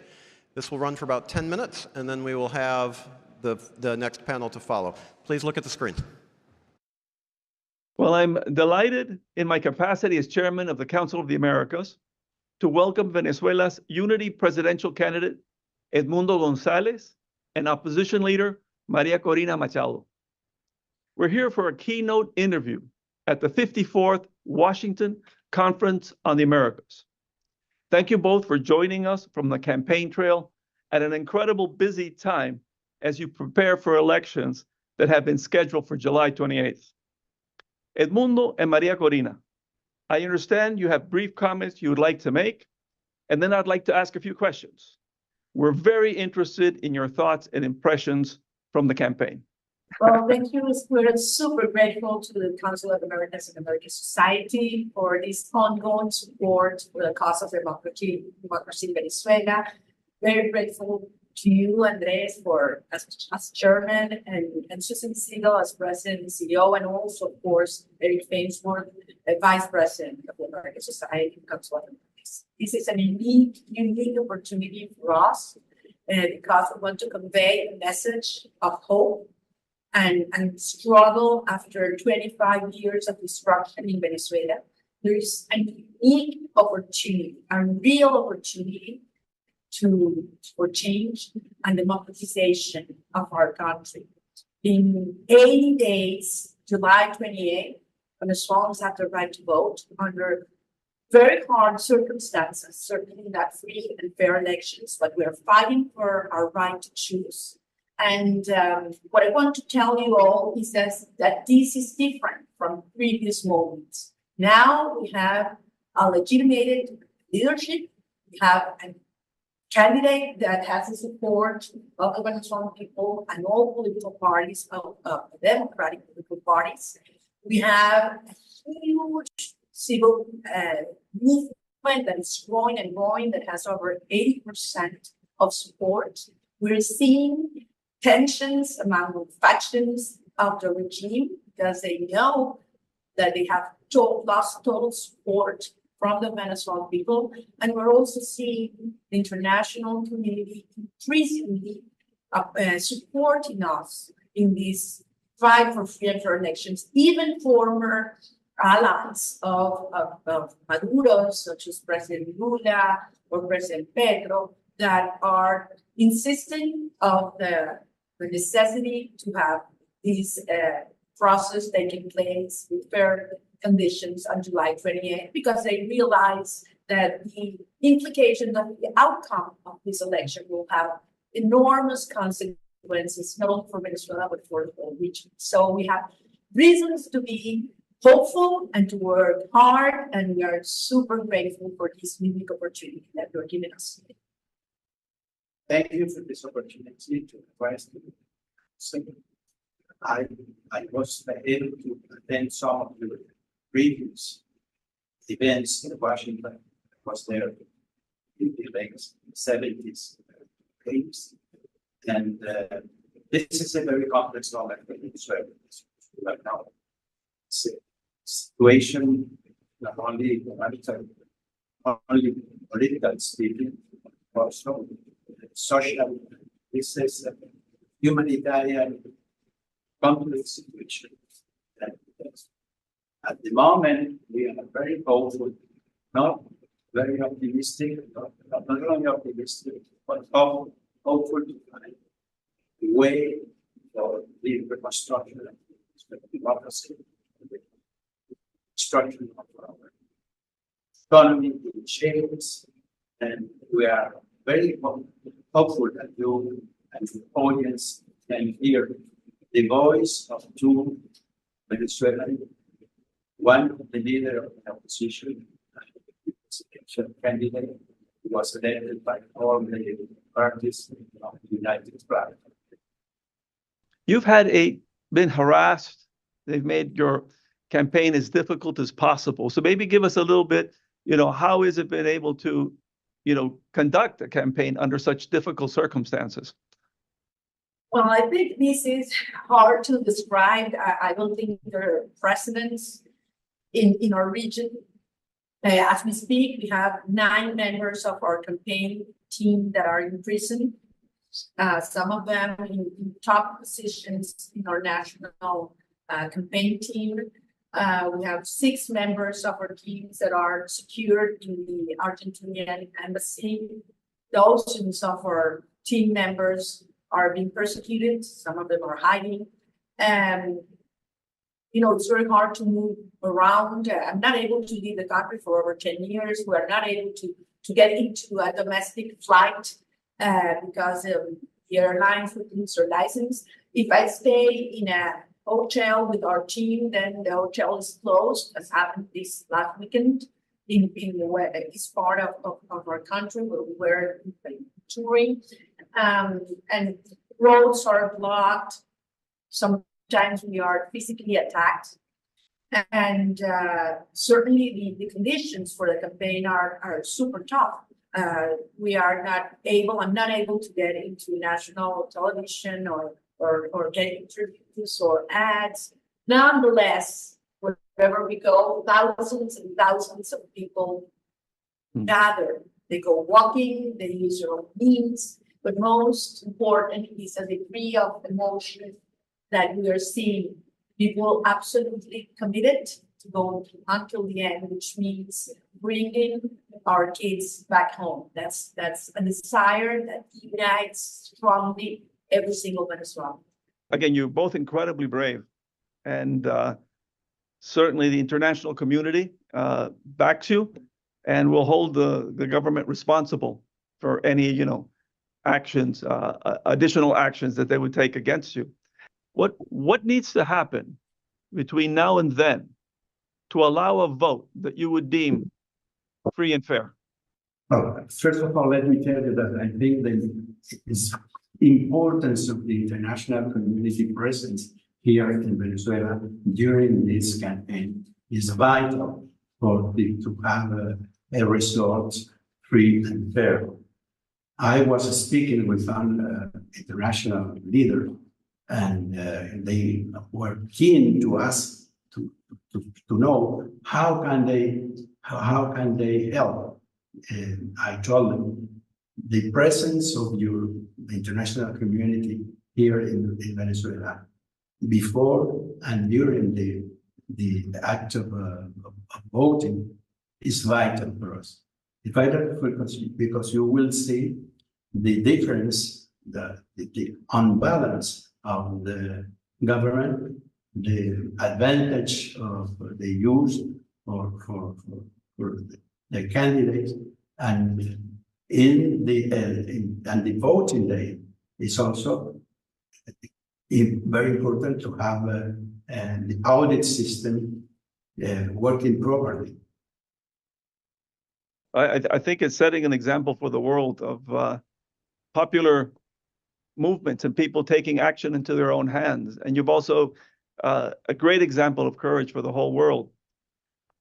If you think about what can the international community do more to help ensure that these elections take place? Well, I would say that the world needs to understand how the outcome of this election will impact not only Venezuela, but I would say Latin America and even the whole hemisphere. I mean, these are two outcomes. Either Maduro holds power by force, by blocking the election or committing huge fraud, and understand what that would mean for the region. That would mean that immediately, in less than a year, you could have 2, 3, 4, or 5 million Venezuelans fleeing. It would be that biggest migration wave we've seen so far. Secondly, we would see how these criminal networks, Trinidad and others, would strengthen and grow. Thirdly, we could see how the relationships with Iran, with Russia, would be even more consolidated. So that would be an outcome, a devastating outcome with regional political stability that would be promoted from Venezuela. On the other hand, if we manage to move ahead with negotiated transition, we will have Emilio González as our next president, we will not only see migration stop, but reverse. We will see many Venezuelans coming back home. We will see our country turned into the energy hub of the Americas, using our huge energy potential, not only in oil and gas, but also in renewable energies. And certainly we will see Venezuela strengthening our relations with other democratic governments in the region and around the world, which certainly is two outcomes totally different. So I think the international community should help us make this case clear to all stakeholders, not only political, but financial, economic, and social around the world. Okay, well, thank you very much. I would like to ask both of you for some closing remarks. What we're living in Venezuela is unique. I really want to convey to every single person that is listening to us that this goes beyond an electoral process. This has turned an existential fight, even a spiritual one. And that's why we're seeing people willing to do things I never thought they were capable of. And the strength that is growing day by day is huge. We are organizing thousands and thousands and thousands across the country. And I'm very honored to share this fight with a person, a man that has such a strong and honorable life as Edmundo González, someone people can trust. And that's why we've seen that only in a matter of days, he has received his huge support. So we're working together. We're conscious of the huge challenges we are facing, but I trust the Venezuelan people, and I know that we will prevail. Let me tell you frankly, I was never involved in a political campaign. I was never run in any political candidacy. And what I'm seeing here, what I'm perceiving from the people is enthusiastic to participate in the election day. This morning we received some delegations, some organizations from the center of the political spectrum, from the left of the political spectrum, and also very motivated and willing to give us the support and the support of the organization to have a broad coalition supporting the candidacy of Anya. Yeah, I think it's incredible in the 21st century that all countries of Latin America are not free and democratic. It's quite amazing. And I think that what you mentioned, 7 million Venezuelans have left. And it's caused problems for a lot of countries in the region. So I think, as you say, there's a lot of reasons besides the ethical ones to support Venezuela. Well, this has been very inspiring, and I wish you all the best of luck. And thank you for your courage in fighting for Venezuelan democracy and for the Venezuelan people. Edmundo, Maria Corina, thank you so much for our time with us today. And again, thank you very much and best of luck. Thank you.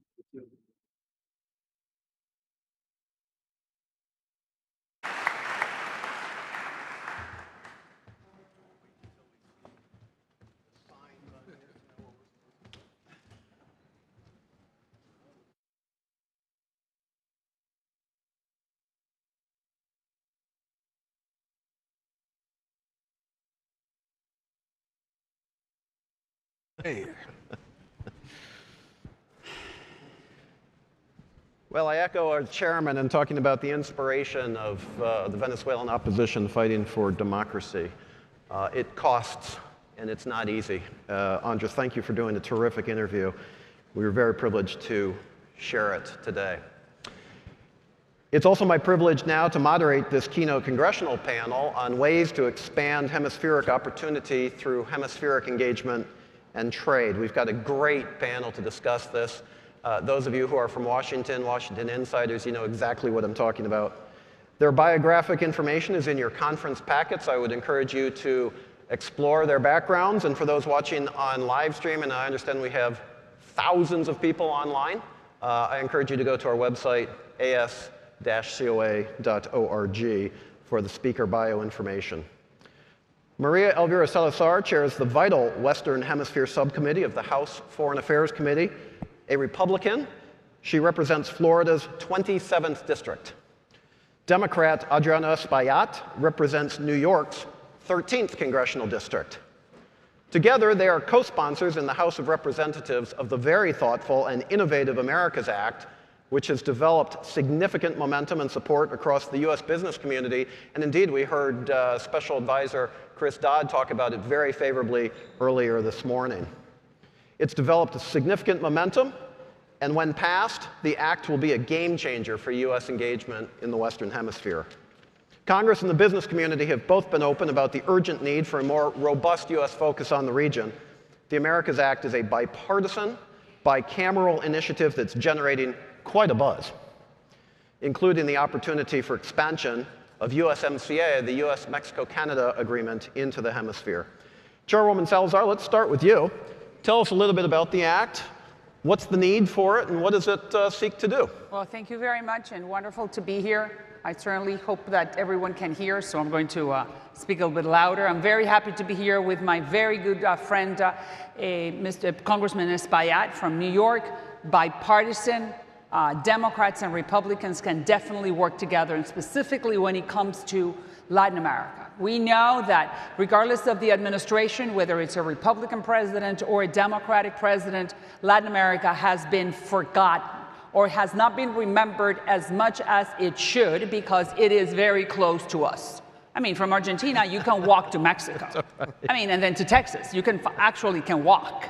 So that puts us in a very strategic and important position.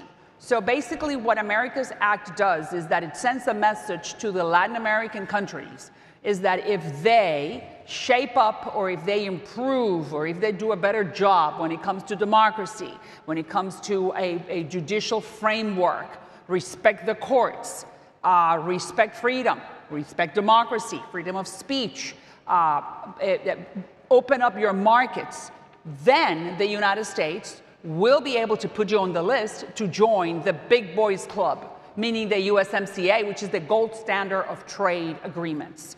So I would love to see a Honduras or Guatemala, or of course Nicaragua, of course Venezuela, if they would change their ideological, the way they are thinking, and not repressing their people anymore, to join this club and then create this magnificent trading bloc from Tierra del Fuego all the way down to all the way up to Canada, and be a very powerhouse when it comes to trade.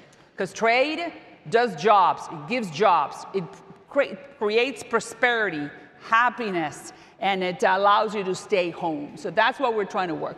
Congressman Espaillat, the chairwoman has already used the word bipartisan, and indeed this is bipartisan and bicameral. That's rare in Washington today, isn't it? How are you seeing these issues? Well, thank you first for inviting me, and I want to thank my colleague, Maria Elvira Salazar from the sunny state of Florida. I represent the Empire State of New York. That's right. And so this is an important issue because beyond the incentive that it creates for countries to be democratic, to respect the rule of law, to really work within the parameters of what strong democracy should be, I believe that the devil is in the detail, right? And the details of this bill is very specific, right? It does away with several things that are very harmful. One, it addresses GSP, which is a generalized systematic preference system that gives a preference to Asia. And for many years, that system has created the incentive for jobs to be pulled out of Caribbean, Latin American countries. So it really stops that. We stopped that in 2019 with the help of embassies, American workers, and advocates, business groups, right? So it does that. It also does away with de minimis. De minimis is very harmful.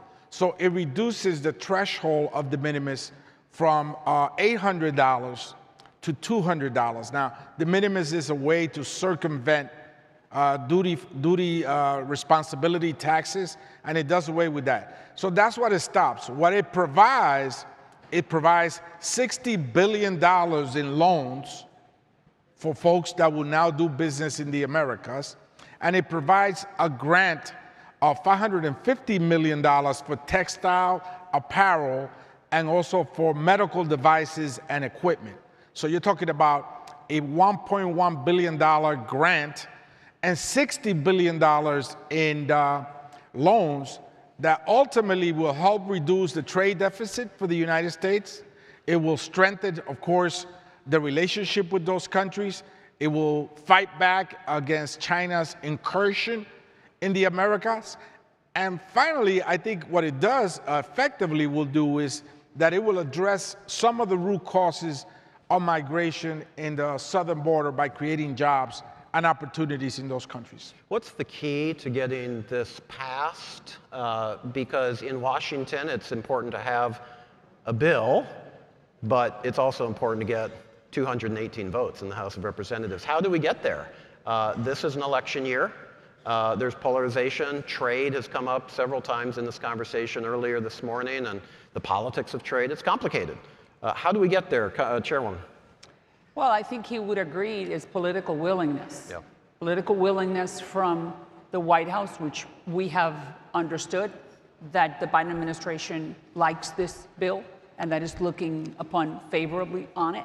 I think it has to do with the markup. First of all, it needs to be marked up by the Ways and Means in the House, so the Republican leadership needs to bring it up. Then after that, it has to go to the Senate, and there the Democratic leadership needs to bring it up.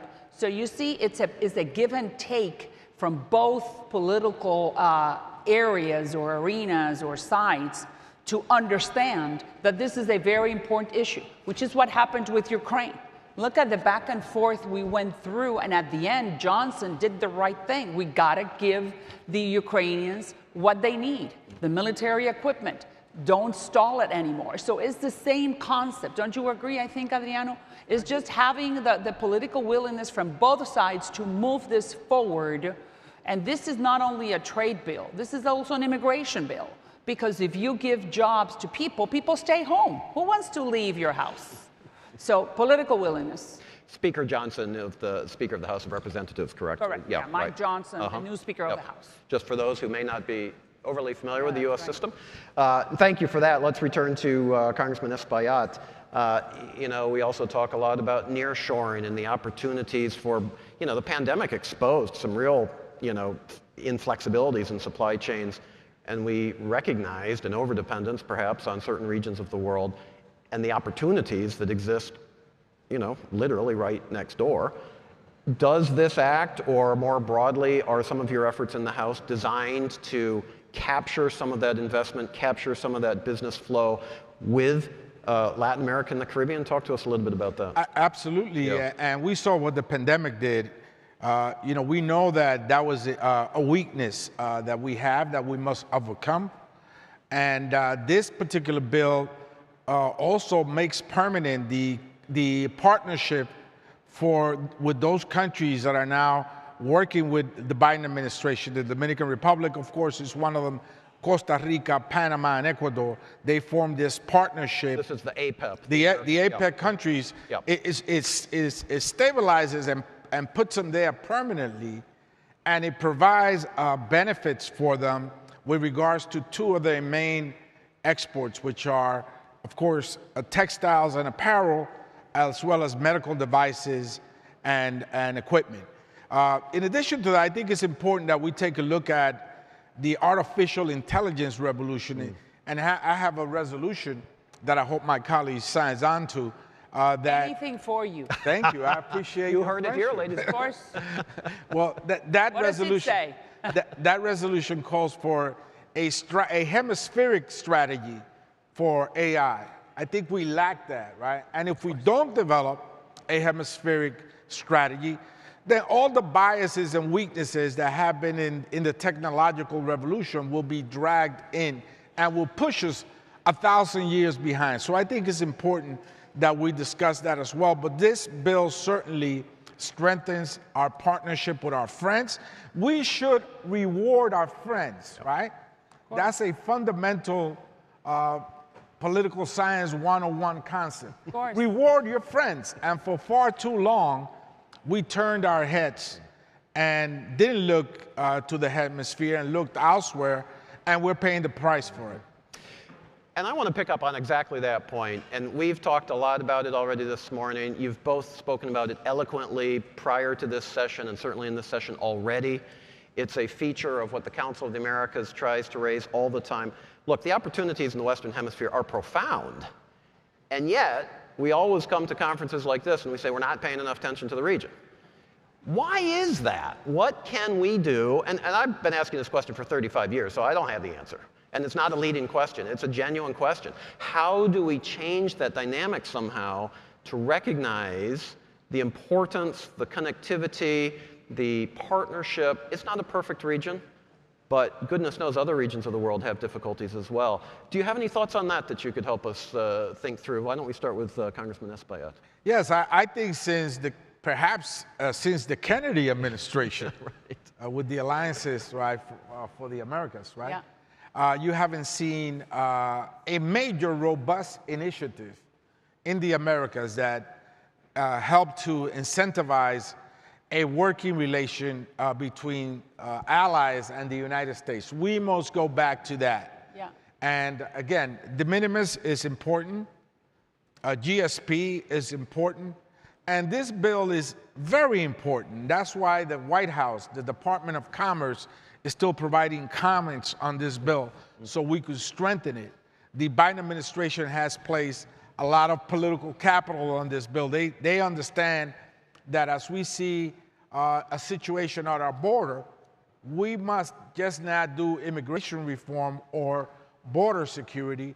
We got to really attack the root causes of migration in those countries. And so let's work with our friends and let's expand the opportunities to other countries in the hemisphere to join in. This doesn't mandate that you join USMCA. It leaves and it works within the framework of CAFTA-DR. And I think that's important because we should respect also those trade agreements that we have right now. But we should expand opportunities for other countries that choose to go in. Chairwoman, what can we do? I think that expanding on what he's saying, look, he's a perfect example of the Dominican presence in New York City. And they have a fantastic representation in him. I'm a very good example of the Cuban exile community, the Nicaraguans and the Hondurans, the Central Americans and the Venezuelans and the Colombians in South Florida.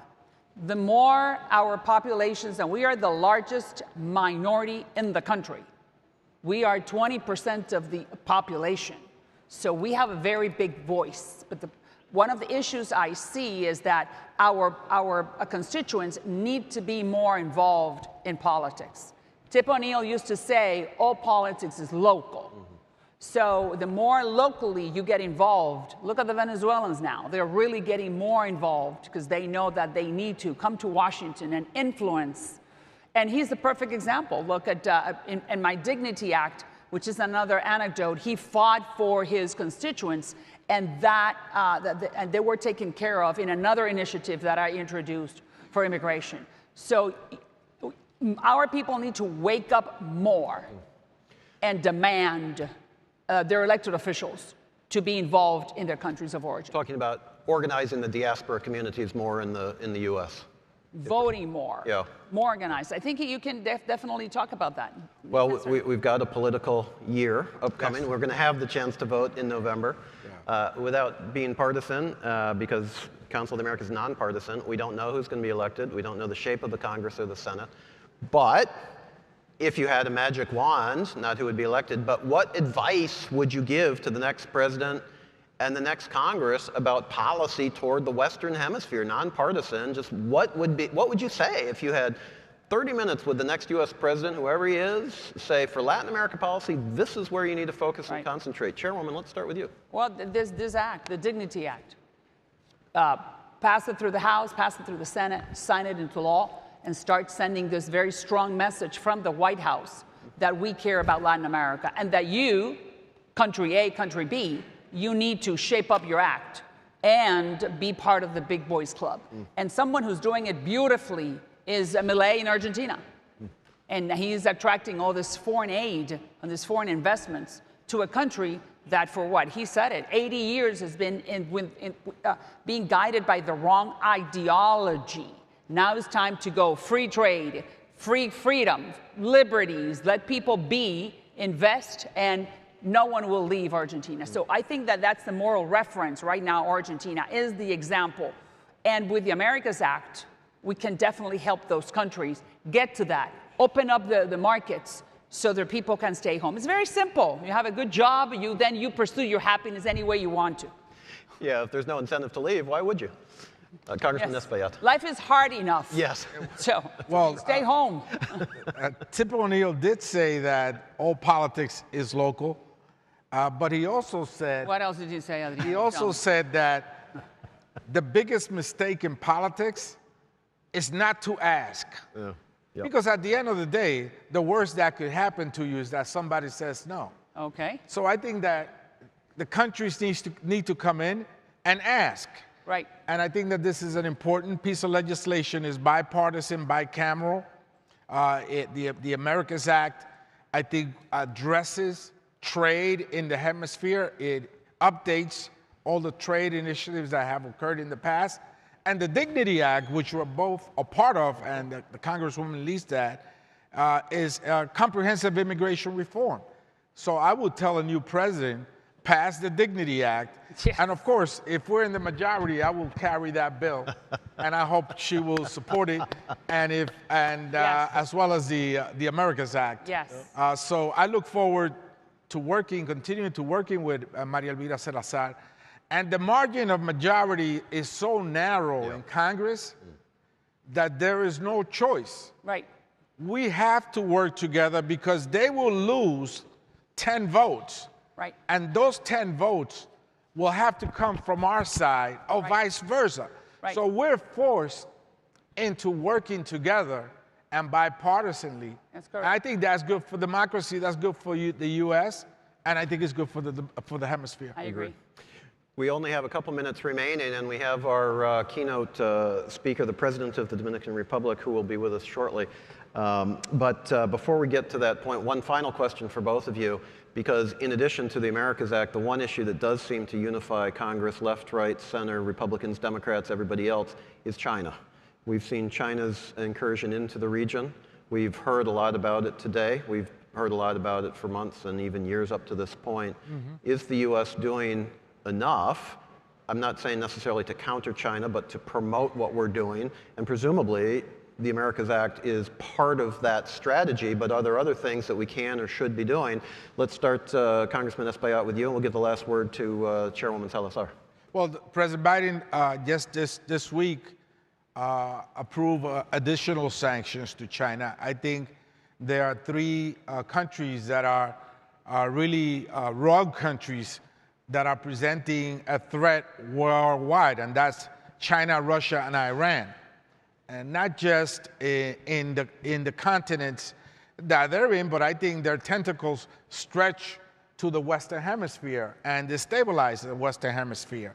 So we must address that. I think we do it by passing pieces of legislation like the one that we're both associated with. Investment in the hemisphere. I was successful in pushing for, with the help of the Congresswoman, in pushing for an increase in the Caribbean Basin Security Initiative. We were also successful in doing other initiatives in the Western Hemisphere. So we must invest. Our words cannot be empty. They have to have some meaning, and that means dollars, public policy, legislation. And I hope that the administration will continue in that role. Fantastic. Thank you. Yeah, I agree with him that words cannot be empty. And this administration has done, the previous administration imposed sanctions, but it has to be a policy of state. We know that China, it's a communist regime. We know that they have no accountability. They know that they are trying to penetrate Latin America. We know that in different countries they are buying for dual usage, and their intentions are not good. We know that. So our intentions are good. We're not perfect, but we have better intentions, more noble ones than the Chinese. So we got to do everything possible. I believe in the nearshoring and the reshoring right now more aggressively. We know that they have a 100-year plan. We know that we could be in a military confrontation over Taiwan at any point. So all those points send the message to any administration that China is the #1 issue. We know it is, but we need to do more now. And in that scenario, the Western Hemisphere becomes even more important, no? Because, you know... It's ours. Well, it's our hemisphere. In terms of trade, yeah. And we know that every single Latin American country wants to do business with the Americans before they want to do business with the Chinese or the Russians or the Iranians. I mean, we know, we're Latin Americans. Latin Americans love the United States, and they're always begging, please come more. Bring the American companies. Come. We know it. It was reported for 35 years. I saw the influence of the United States. It's like the son who once is claiming and desiring for the father to pay more attention to them, and it doesn't, and he doesn't. Well, I want to thank both of you for your leadership, because truly, what you're doing now would change the game. If it passes and moves forward, fully implemented, all these things, there's a long way to go. We understand that. But we were very encouraged by the response of the administration and White House to the effort earlier today. So it does seem as if things are beginning to align. Hopefully the politics will continue along that path. But if it's bipartisan, bicameral, and the business community is fully supportive, I think you're getting some positive momentum there. We do have one additional speaker who has flown all the way up from Santo Domingo to join us. So we're going to call a close to our session here. But with one final item of business, would you please all join me in thanking the congressmen for their terrific comments today? Thanks to you. Thank you. All right.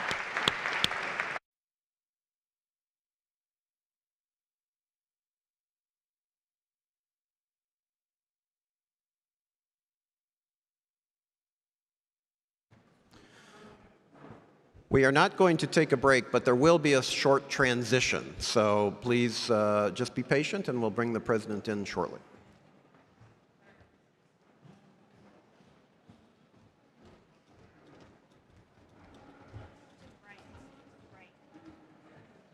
That's to the left.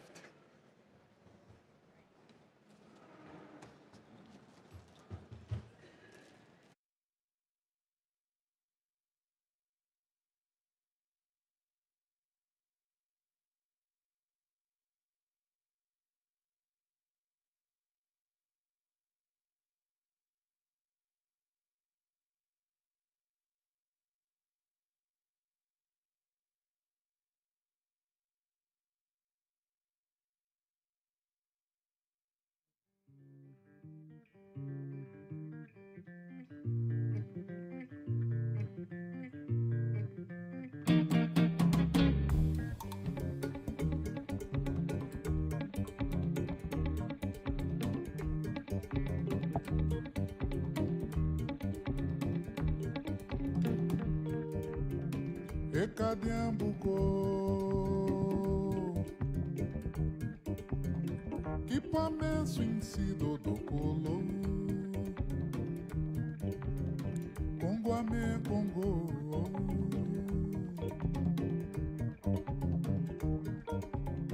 Tangambumba Cuna Salvador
simbora partir.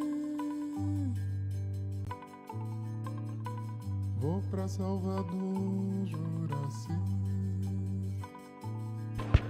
Folks, if we could take our seats, we'll bring the president in and his delegation for the concluding session of our 2024 Washington Conference on the Americas. So if we could please take our seats and be prepared to receive the president when he comes in just a moment.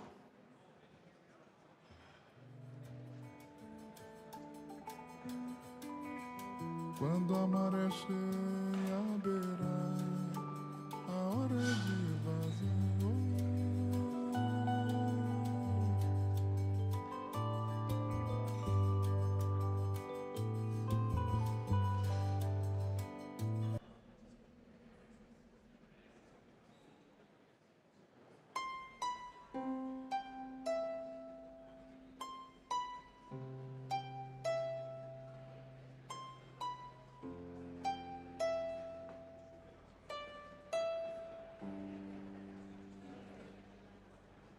Orbité alrededor de una estrella que ya murió.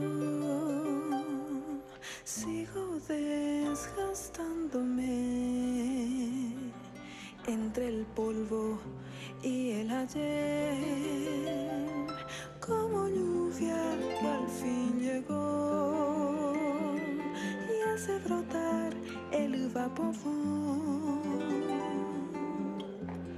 Justo a tiempo me encontraste, sublime amor que me restauró. Dime qué has visto en mí, arroja sal para mi dolor. Dime qué has visto en mí, de un cofre viejo un mañana salió.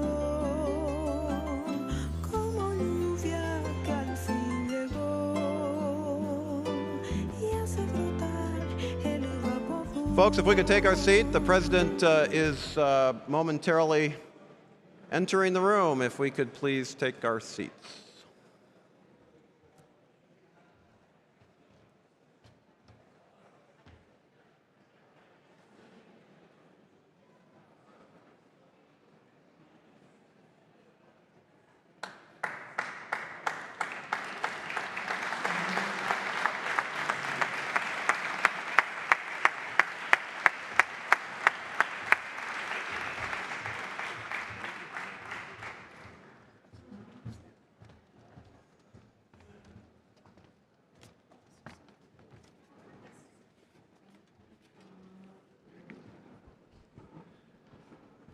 Well, thank you. Today is my great honor to award the Chairman's Award for Leadership in the Americas. This prize was established by the Council of the Americas in 2004 to recognize democratically elected leaders who have had a strong, positive impact on regional democracy and governance. This year, it's our great honor to present the award to the Honorable Luis Abinader, President of the Dominican Republic, a nation, as the famous poet Pedro Mir wrote, situated right in the sun's path. President Abinader was first elected in 2020, right when the pandemic was starting. And his goals were to tackle corruption, address insecurity, and kickstart social and economic growth, and by many metrics, he has clearly succeeded. Under his leadership, the Dominican Republic saw early success against the pandemic, achieving record vaccination rates and reopening the nation, including the vital tourism sector, more quickly than any of its regional peers. The IMF projects growth this year at a robust 5%. Direct foreign investment is strong, including in new innovative sectors. The President says the Dominican Republic is open for business, and the private sector is responding, positioning advantageously for greater trade with the United States as we're seeing friendshoring and nearshoring. And Santo Domingo has a very important regional voice, including hosting the recent IDB spring meetings and the upcoming Summit of the Americas next year. Despite a very busy campaign agenda, the President has specifically traveled here today, along with a significant delegation of ministers and senior officials to receive this important recognition. Ladies and gentlemen, to receive the 2024 Chairman's Award for Leadership in the Americas, the President of the Dominican Republic, Luis Abinader.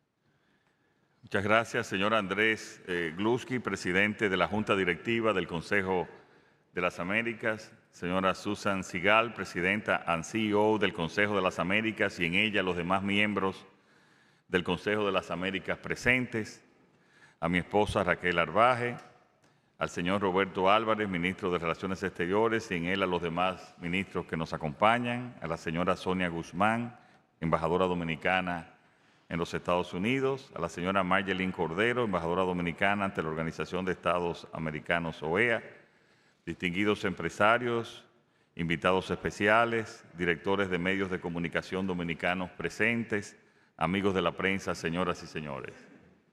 I'm sorry I will have to speak this in English, but I hope you have some translation.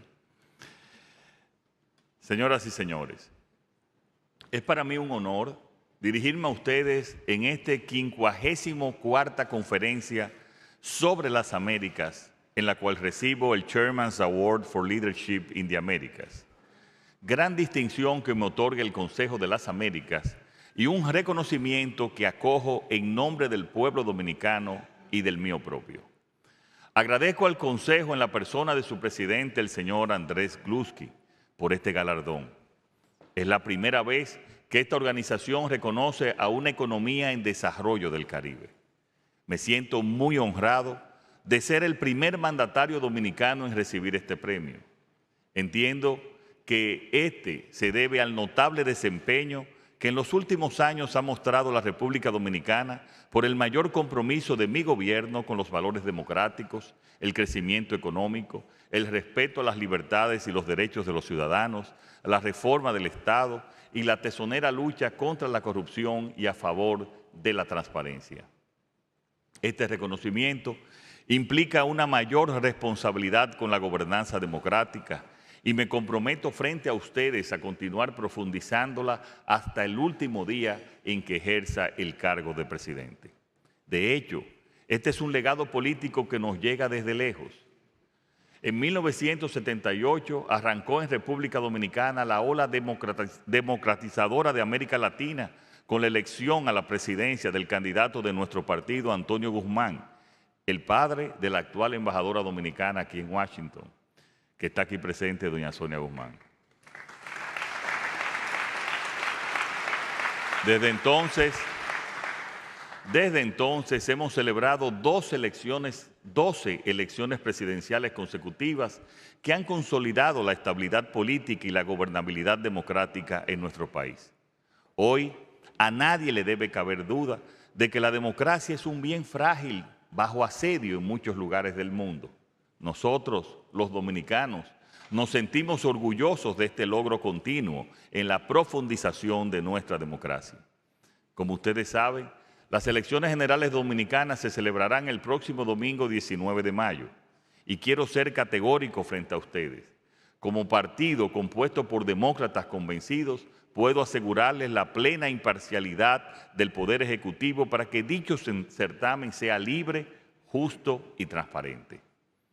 En consonancia con esto, la Junta Central Electoral ha abierto las puertas a todos los observadores internacionales y queremos que vayan todos en el acompañamiento del proceso, asegurando así la integridad de nuestras elecciones. Señoras y señores, desde hace cierto tiempo, República Dominicana viene mostrando un crecimiento económico sostenido, fruto del esfuerzo de todos los sectores del país. Con nuestra llegada al gobierno hemos profundizado esa tendencia, primero reduciendo el impacto económico de la pandemia y luego impulsando una recuperación rápida y contundente, gracias en buena medida a las políticas públicas que adoptamos. Del 2021 al 2023, nuestro Producto Interno Bruto ha alcanzado un crecimiento promedio del 6.5% anual, superior a la media regional. Este logro nos ha llevado a ser la séptima economía de América Latina y el Caribe. Por primera vez, el año pasado llegaron más de 10 millones de turistas a la República Dominicana, lo que nos sitúa como el segundo país más visitado de América Latina y el primero del Caribe. El año pasado exportamos casi 13.000 millones de dólares. A nadie debe sorprender de que esta cifra, las exportaciones de tabaco totalizaron unos 1.208 millones de dólares, pero es poco conocido que nuestras zonas francas exportaron 1.173 millones de dólares en productos eléctricos, principalmente circuitos, y 2.444 millones de dólares en equipos médicos y quirúrgicos. Es importante señalar que estos productos cumplen con los estándares sanitarios y de fabricación exigidos por los mercados más sofisticados del mundo. Las empresas instaladas en República Dominicana tienen la capacidad para participar de las cadenas de suministro de los productos tecnológicos más complejos, como son los semiconductores. Mi gobierno está plenamente comprometido y trabaja activamente para lograr la inserción de República Dominicana en las cadenas de suministro de Estados Unidos en el ensamblaje, experimentación, empacamiento y distribución de los semiconductores. Buena parte de los logros obtenidos en estos últimos años se ha debido a una estrategia diseñada para incluir al sector privado en una amplia alianza público-privada que incluya diversos sectores de la vida nacional, gobierno, agentes sociales y, por supuesto, el sector empresarial. Esta alianza es un sello distintivo de nuestra administración. Por otro lado, gracias a una firme disciplina, hemos alcanzado los mayores niveles de reservas internacionales de divisas, casi 14.000 millones de dólares, lo que nos ha permitido mantener la estabilidad macroeconómica y el tipo de cambio dentro del rango establecido por nuestro Banco Central. También hemos logrado un aumento considerable de la inversión extranjera, con un monto sin precedentes en la historia dominicana, superando en el 2023 los 4.300 millones de dólares, la cifra de inversión extranjera más alta en Centroamérica y el Caribe. Esto refleja la confianza de los inversionistas extranjeros en el empuje de la economía dominicana y además en la seguridad jurídica que hoy impera en nuestro país. Esta seguridad jurídica tiene su piedra angular en el respeto al Estado de Derecho a través de tres ejes: la observancia escrupulosa de nuestro gobierno a la independencia del Ministerio Público y del Poder Judicial. 2, nuestra férrea lucha contra la corrupción administrativa, que será un importante legado de mi gestión.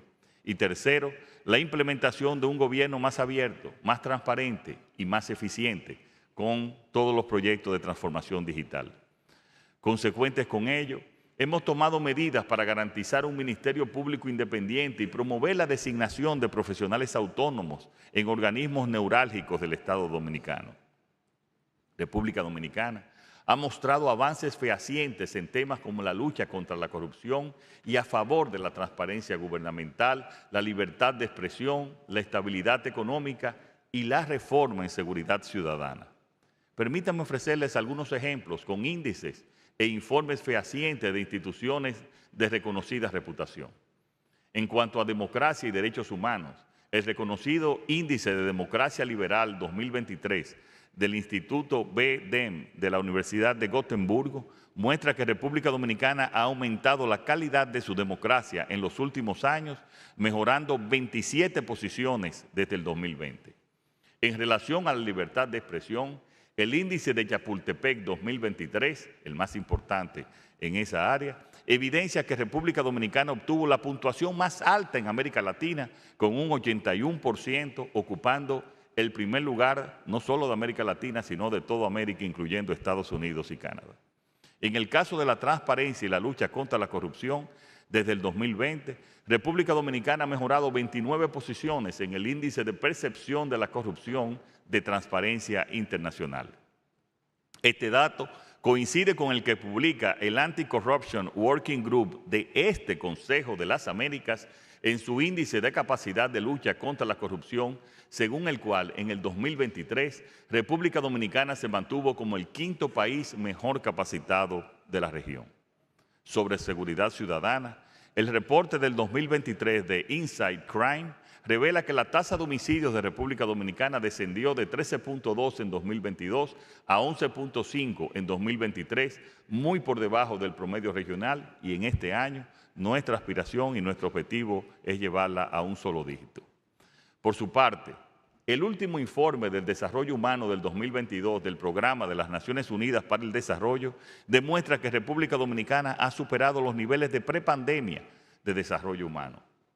Señoras y señores, es mi firme creencia que una democracia estable no solo debe anclarse en las dinámicas políticas y sociales a lo interno del país, sino también en un conjunto de principios y valores internacionales que fomenten la paz, los derechos humanos, la cooperación internacional y el comercio. Es por esto que mi gobierno es un firme defensor de un multilateralismo fortalecido.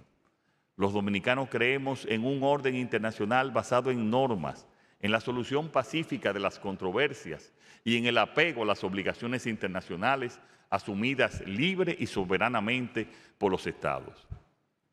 Estos han sido fundamentos de nuestro hemisferio y que valen la pena defender mediante el trabajo mancomunado de los Estados, el sector privado y la sociedad civil. Estos valores y principios servirán de inspiración para los temas nodales que guiarán la 10ª Cumbre de las Américas. Como ustedes saben, se celebrará a fines del año próximo en la República Dominicana.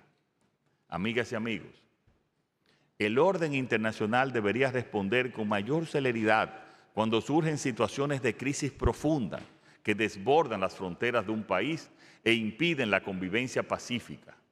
En este sentido, permítanme referirme a uno de los retos más difíciles que República Dominicana ha enfrentado en varios lustros. Me refiero a las consecuencias del descalabro político, económico y social de Haití.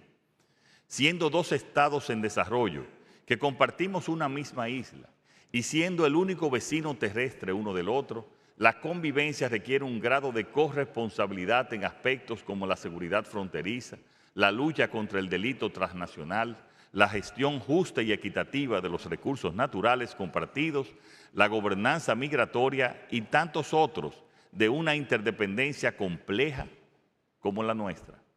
Sin embargo, la virtual ausencia de un Estado haitiano funcional desde el asesinato del presidente Jovenel Moïse hace 3 años ha implicado para República Dominicana asumir una carga desproporcionada en todos estos frentes.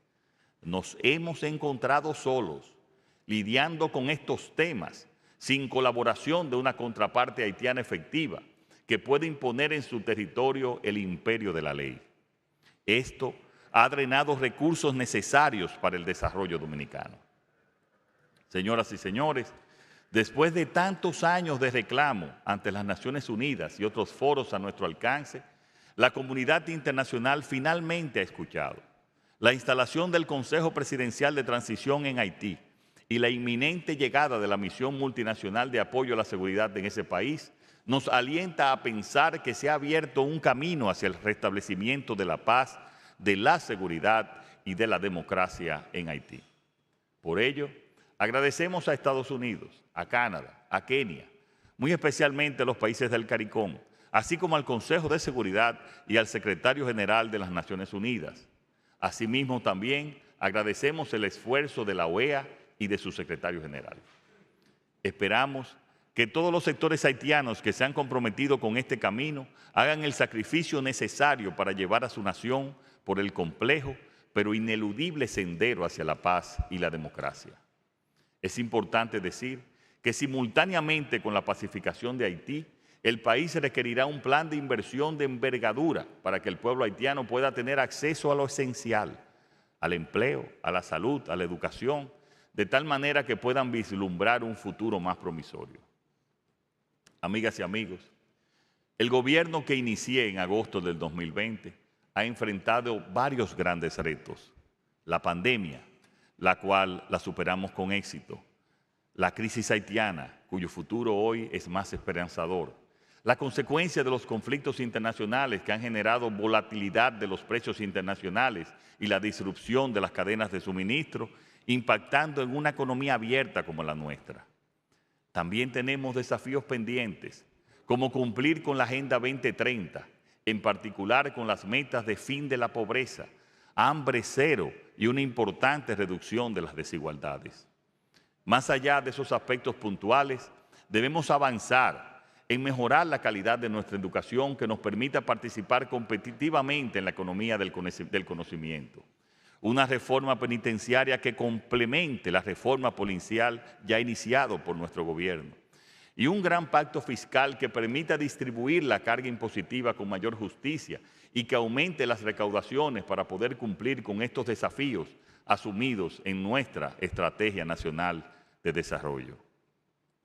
Señoras y señores, todo reto trae consigo nuevas oportunidades. Y si bien cada nación enfrenta sus propios desafíos, existen oportunidades que compartimos globalmente. En la actualidad, la humanidad está más consciente de la necesidad urgente de proteger nuestro planeta.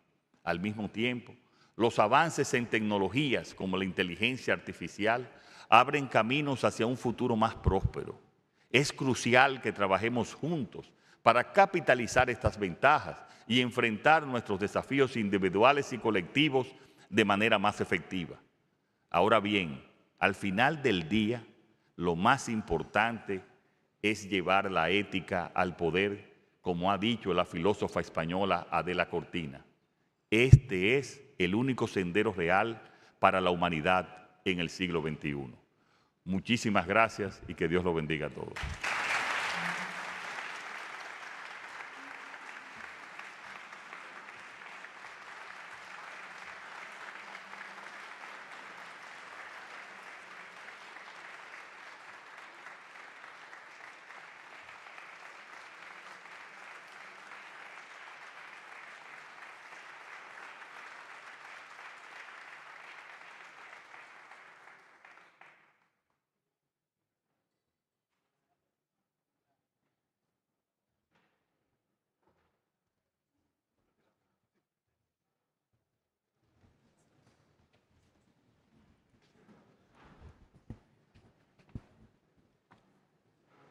Well, what a terrific way to end the day with the President of the Dominican Republic and the presentation of the Chairman's Award for Leadership in the Americas. Ladies and gentlemen, this will conclude the 54th Washington Conference on the Americas. It is a real privilege to have welcomed all of you here.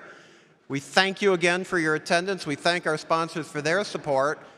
And I would ask you only to make sure that you watch for your own announcements so that we see you at the 55th Washington Conference on the America next May 2025. Ladies and gentlemen, this concludes our sessions.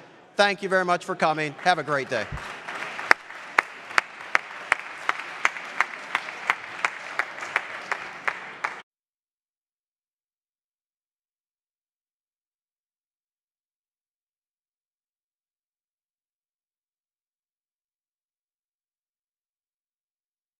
Energy fuels life. From the lights that keep communities going in the dark, to the equipment that powers industry every day. By the year 2050, energy consumption will double. At AES, we're leading the change in how the world is powered, ensuring that it happens safely and responsibly for people and our planet. Working in partnership with our customers, we're delivering greener, smarter energy solutions that the world needs, driving transformation in our markets at every stage of development and across every industry, leading the world's transition to renewables and accelerating the future of energy together.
When people walk to grocery stores, fresh is the first thing they see. The freshness and quality of the products reflects the quality of the store. Consumers like to buy vegetables and fruit since they fit in a healthy lifestyle. One of the highest percentages of the total sale. The product people like most are bananas. And when they think of bananas, they'll think of our blue sticker. We brand our bananas since the 1950s. And since then, people don't ask for just any banana, but for a Chiquita banana. But is that little sticker the only difference? Or is there something more? Over almost 150 years of history, we have learned, grown, developed, and gained expertise. Despite our age, the heart of the company is fresh. Chiquita leads with a reinvigorated vision and lots of new investments. Increasing owned farm production results in a better quality, more consistency, and better sized fruit. One thing has characterized our people throughout the years: commitment to improve, striving to be the best in the industry. They are taking care of our sensitive products all the way to the customer, because how they look reflects how much care they've gotten. With renovated containers, the bananas are brought to the right temperature of 14 degrees, so the bananas stay nice and green during the whole journey. Our multi-geographic sourcing strategy, vessels, and modernized ports guarantee reliability and efficiency.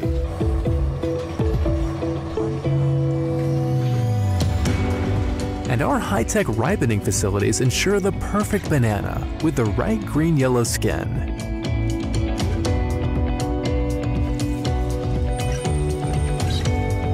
We are ready for a healthy and durable future.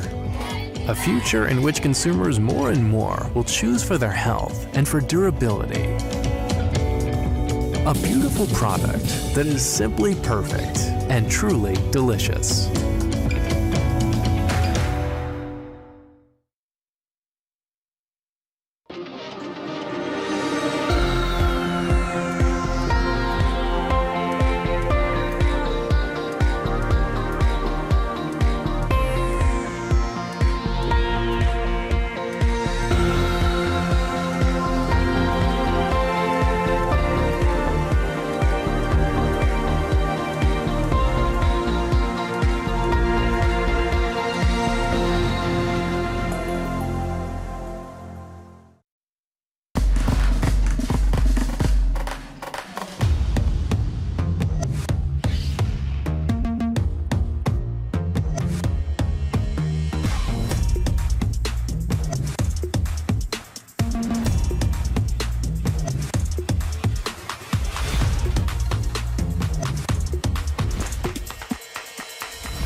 Our name is MSD.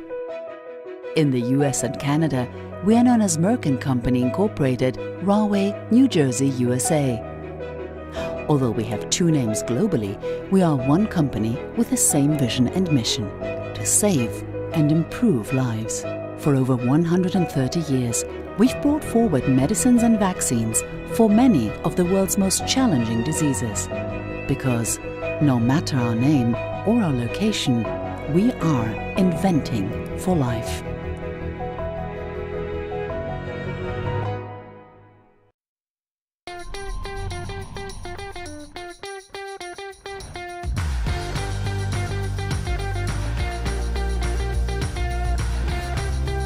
We are a global multi-energy company. We offer products and services for the well-being of society. We are a diverse and talented team leading the energy transition towards a more sustainable future with zero net emissions. We are committed to all available technologies and types of energy to decarbonize, including greater efficiency, innovative industrial projects, low-emission electricity generation, renewable fuels, new energy solutions, renewable hydrogen, and circular economy initiatives. We are transforming our industrial complexes into multi-energy hubs that can process all types of waste and produce low-carbon fuels and raw materials that are necessary for a multitude of everyday objects. We carry out world-class exploration and production activities with projects in strategic geographic areas. Efficiency and the reduction of emissions are key to our operations. Our purpose is defined by our clients.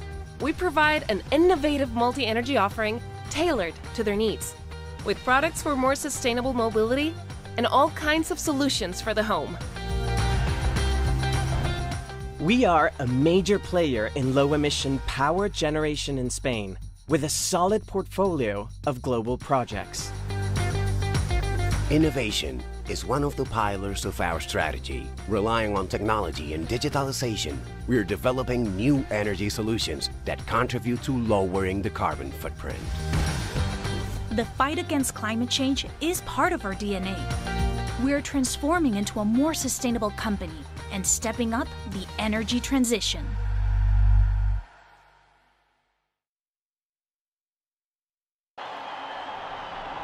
It may not seem like it, but this is actually progress in play.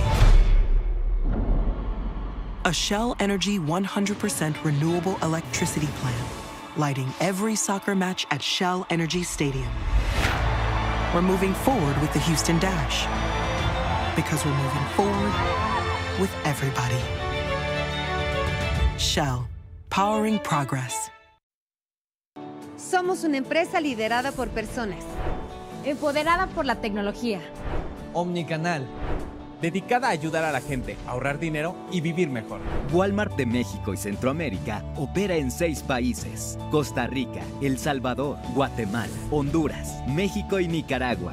En México, más de 5 millones de clientes y socios realizan a diario sus compras en Bodega Aurrerá, Sam's Club, Walmart Express y Walmart Supercenter, así como ventas en línea y en dispositivos móviles. Te invitamos a consultar nuestro informe anual.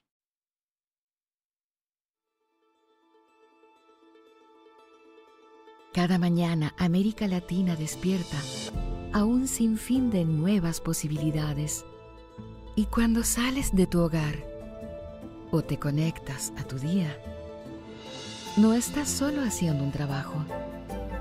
Estás construyendo algo más grande. Estás haciendo de América Latina un mejor lugar para aprender, un mejor lugar para hacer nuevos descubrimientos, un lugar mejor para estar mejor. Has hecho un juramento, has hecho una promesa, y cuando las cosas se ponen difíciles, sigues adelante, de costa a costa. Tú cuentas con AWS, porque los latinoamericanos cuentan contigo.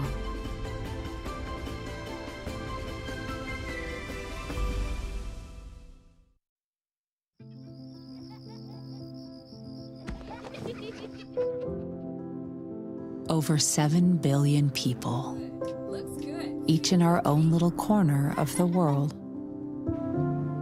And yet, there's one place we all call home. We know it's going to take many forms of energy to meet the world's needs while creating a cleaner future for all. And we all must do our part. At Chevron, we're lowering the carbon emissions intensity of our operations, investing in lower carbon technologies, and exploring renewable fuels of the future. We work hard to care for the homes we love. But it's only human to protect the one we share.